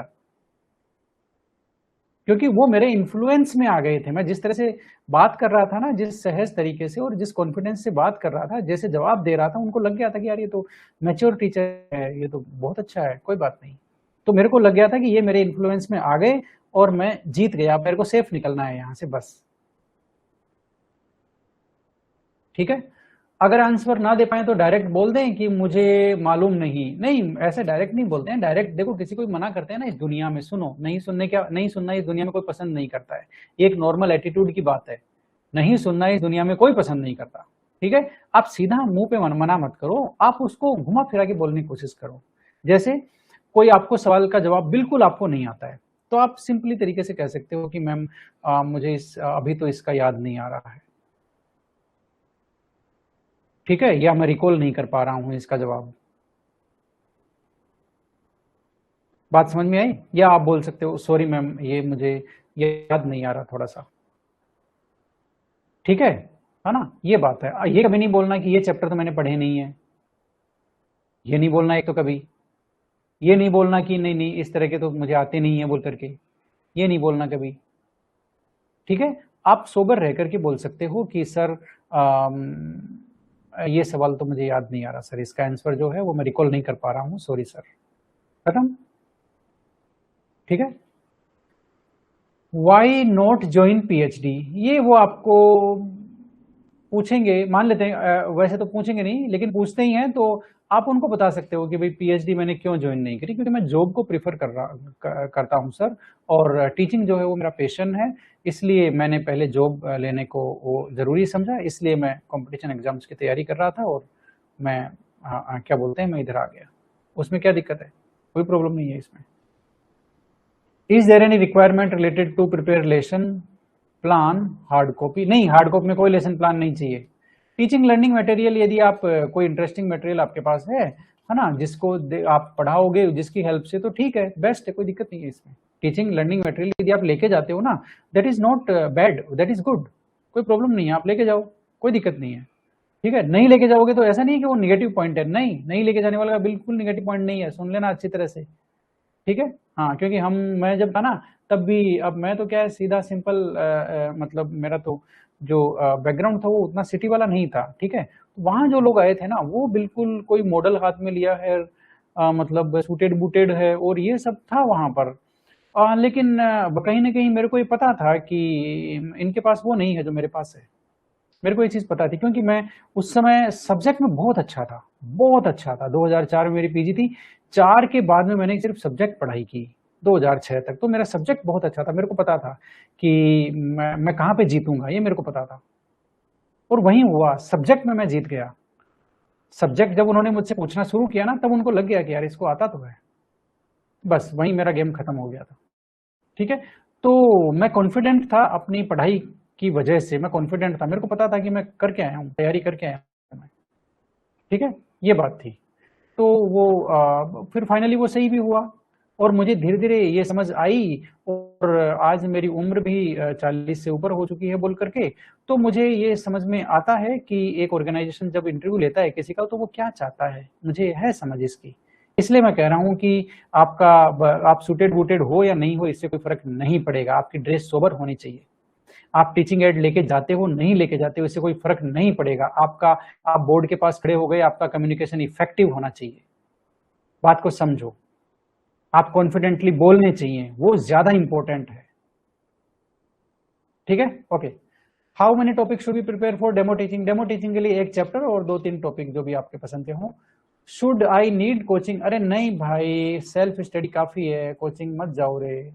आई डोंट हैव कास्ट सर्टिफिकेट, मेरे को कोई दिक्कत नहीं है आपके पास हो नहीं हो, क्योंकि हम यहाँ डॉक्यूमेंट वेरिफिकेशन नहीं कर रहे, उससे रिलेटेड सवालों के जवाब भी नहीं दे सकते, आप समझो बात को। डॉक्यूमेंट वेरिफिकेशन का मैं एक्सपर्ट नहीं हूं, यदि मैंने आपको कुछ ऊपर नीचे बता दिया और आप मेरे भरोसे चले गए तो मुश्किल हो जाएगी। इसलिए इनका जवाब जो है आप खुद तलाशो, मुझे मत पूछो। जैसे वो लिख रहे थे ना, आधार कार्ड में मेरे पिताजी का नाम ये है, मेरा ईडब्ल्यूएस का सर्टिफिकेट ये है, वो मैं उसका एक्सपर्ट नहीं हूँ, आप बुरा मत मानना, इसका बुरा मान भी लो तो क्या है। ठीक है ना? ऑफलाइन क्लास थोड़ी है जो पकड़ के मुझे मारोगे, ये तो ऑनलाइन क्लास है, आप मुझे वो भी नहीं कर सकते। तो मेरा कहने का मतलब था कि बुरा मान लो चाहे मत मानो, लेकिन मैं डॉक्यूमेंट वेरिफिकेशन का एक्सपर्ट नहीं हूं, मैं आपको सलाह दूंगा तो वो गलत हो गई तो मुश्किल हो जाएगी आपके लिए। ठीक है, I am currently doing college teaching so I can show my experience, they consider school experience as valid? No, not at all. यदि आप कॉलेज टीचिंग का आपका एक्सपीरियंस है तो आप बताओ उनको, उसमें गलत कहाँ है? कोई गलत नहीं है, ऐसा कोई डॉक्टर ने लिख के नहीं दिया कि उसका स्कूल टीचिंग का ये एक्सपीरियंस होना चाहिए। नो, आप कहो ना बाकायदा कि मेरी क्वालिफिकेशन से और मैं इतने दिन से कॉलेज टीचिंग करा रहा था, कोई प्रॉब्लम नहीं है इसमें।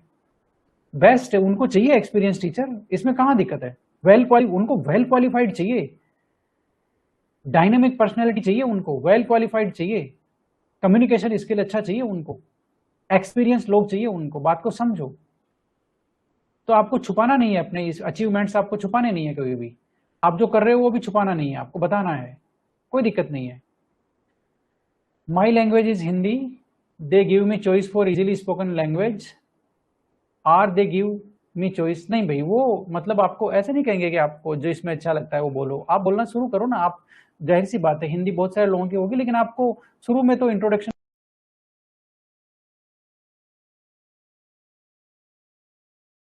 नहीं है मैं कि आपको इंग्लिश थोड़ा बहुत तो आना चाहिए, तो आप पूरा हिंदी मत जाओ, इंट्रोडक्शन आप इंग्लिश में दो, शुरू शुरू के बायोडाटा से रिलेटेड आप 1-2 सवाल प्रिपेयर करके जाओगे, उनको भी इंग्लिश में बनाने की कोशिश करो, सब्जेक्ट को इंग्लिश में स्टार्ट करो, फिर समझाने के लिए आ जाओ हिंदी मीडियम में, कहाँ दिक्कत है भाई, कोई ज्यादा दिक्कत नहीं है।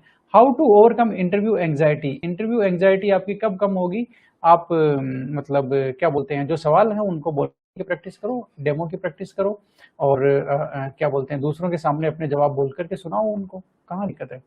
Can I can a typed copy of biodata be submitted or must be hand written copy? कोई मैटर नहीं करता, आप टाइप कर दो चाहे हैंड रिटन कर दो, कोई मैटर नहीं करता, उनको तो बस बायोडाटा चाहिए। बहुत सारे लोग हाथ से लिख के देंगे, सिलेक्शन होगा, कहाँ दिक्कत है। आपके यदि टीयर 2 में नंबर सही है, आपका कम्युनिकेशन स्किल सही है, कॉन्फिडेंस सही है, सब्जेक्ट नॉलेज सही है, तो खत्म, और क्या चाहिए उनको। ठीक है, तो ये बात है। डेमो टीचिंग में बोर्ड पर डेट, पीरियड, ड्यूरेशन ये सब लिखा होता है क्या? ये तो बहुत खतरनाक सवाल कर लिया इन्होंने डेमो टीचिंग पर। डेमो टीचिंग पर जनरली ये नहीं लिखा होता, आपसे पहले वाले टीचर ने लिख दिए हो तो ठीक है, कहाँ दिक्कत है।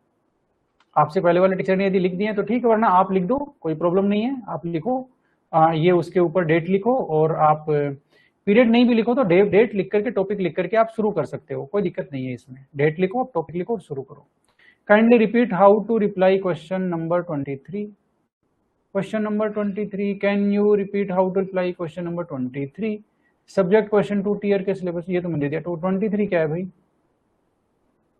23 कहाँ गया? हमारे तो जवाब ही किधर गए भाई, किधर से किधर हो गया? 23 23 23 23। If you are net qualified candidate, why you are joining KVS? KVS joining क्यों कर रहे हैं? KVS ज्वाइनिंग तो बोल सकते हैं ना, जो केमिस्ट्री टीचिंग है वो मेरा पैशन है, ये बोल सकते हैं, उसमें कोई दिक्कत नहीं है। नेट क्वालिफाइड होना ये नहीं है कि आपको कॉलेज में ही जाना है, बहुत सारे नेट क्वालिफाइड केवीएस में। आप क्या सोच रहे हो कि केवीएस में नेट क्वालिफाइड नहीं है? अरे भाई मोस्ट ऑफ पीजीटी आपको वहां नेट क्वालिफाइड मिलेंगे, समझो बात को। पहले तो वो आपको ये सवाल करेंगे नहीं, उनको सबको पता है कि आपका पहला जॉब ये मिल रहा है इसलिए आप केवीएस में आ रहे हो। दे आर वेल प्रिपेयर्ड, उनको पता है।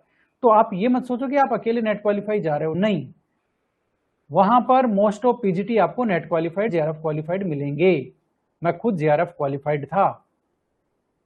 तो अब बाई चांस या तो वो इस तरह का आपको सवाल करेंगे नहीं, है ना, ये थोड़ा सा नेगेटिव सेंस वाला सवाल हो गया, ऐसा वो करेंगे नहीं। बाई चांस वो करते हैं कि आप क्यों ज्वाइन कर रहे हो केवीएस, आप तो नेट क्वालिफाई हो, तो आप बताना कि सर अभी जो मेरी प्रेफरेंस है वो जॉब है और मेरा जो है वो केमिस्ट्री टीचिंग है, वो मेरा पैशन है बोल करके, ठीक है। तो मुझे यहाँ पीजीटी केमिस्ट्री बन करके केवीएस को सर्व करने का मिलेगा, मौका मिलेगा, ये मेरे लिए अच्छी बात है, इसलिए मैं केवीएस को ज्वाइन कर रहा हूँ, कोई दिक्कत नहीं है, उसमें क्या दिक्कत है ना। तो ऐसा कुछ नहीं है कि आपको इसमें वो ऐसा पूछेंगे तुम क्यों आ गए बोल करके। अरे भाई 90% टीचर नेट क्वालिफाइड आते हैं केवीएस में, ठीक है, इसलिए ये कोई मेजर इश्यू आपके सामने आएगा नहीं, इसकी वजह से ये आपका नेगेटिव पॉइंट नहीं है। आपका पॉजिटिव पॉइंट है, आप बताओ बाकायदा कि मैं नेट और गेट क्वालिफाइड हूँ या जेआरएफ क्वालिफाइड हूँ या पीएचडी कर रहा हूँ या कर चुका हूँ, बताओ ना कहाँ दिक्कत है, ठीक है, ये वाली बात है। तो नेट क्वालिफाइड होना बुरी बात नहीं है। आप केवीएस क्यों ज्वाइन कर रहे हैं? क्योंकि केमिस्ट्री जो टीचिंग है वो आपका पैशन है ना, ठीक है। और क्या बोलते हैं, इसलिए ये आपको केवीएस में बेहतर इसका मौका मिलेगा, इसलिए आप केवीएस ज्वाइन कर रहे हैं, खत्म खेल, ठीक है।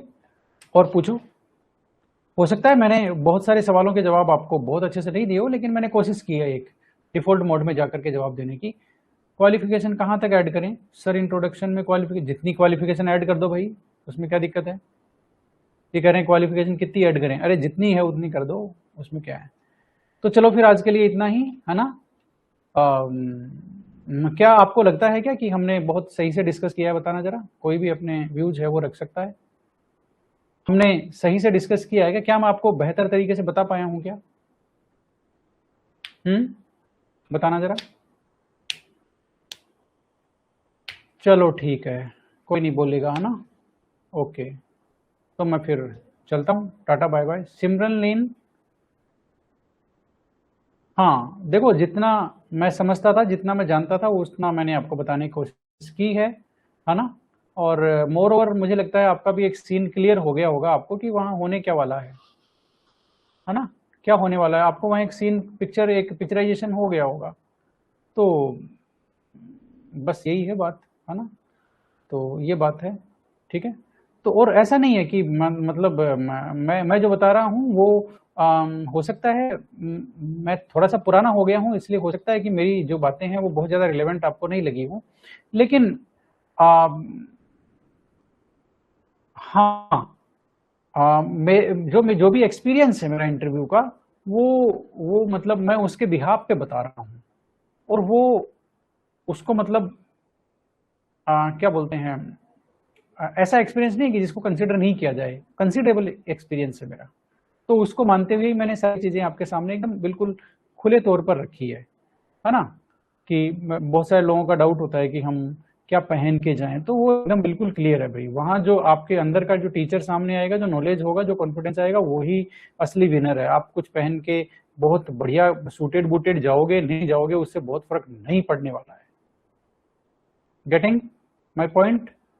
ओके। और इससे कोई फर्क नहीं पड़ेगा कि आप फ्लुएंटली इंग्लिश बोल रहे हो कि नहीं बोल रहे हो। आपका यदि केमिस्ट्री नॉलेज उनको लग गया कि इसका बंदे का केमिस्ट्री नॉलेज अच्छा है, ठीक है, आपको लेंगे ही लेंगे। वो उनको पता है इंग्लिश तो ये 2 दिन में सीख जाएगा।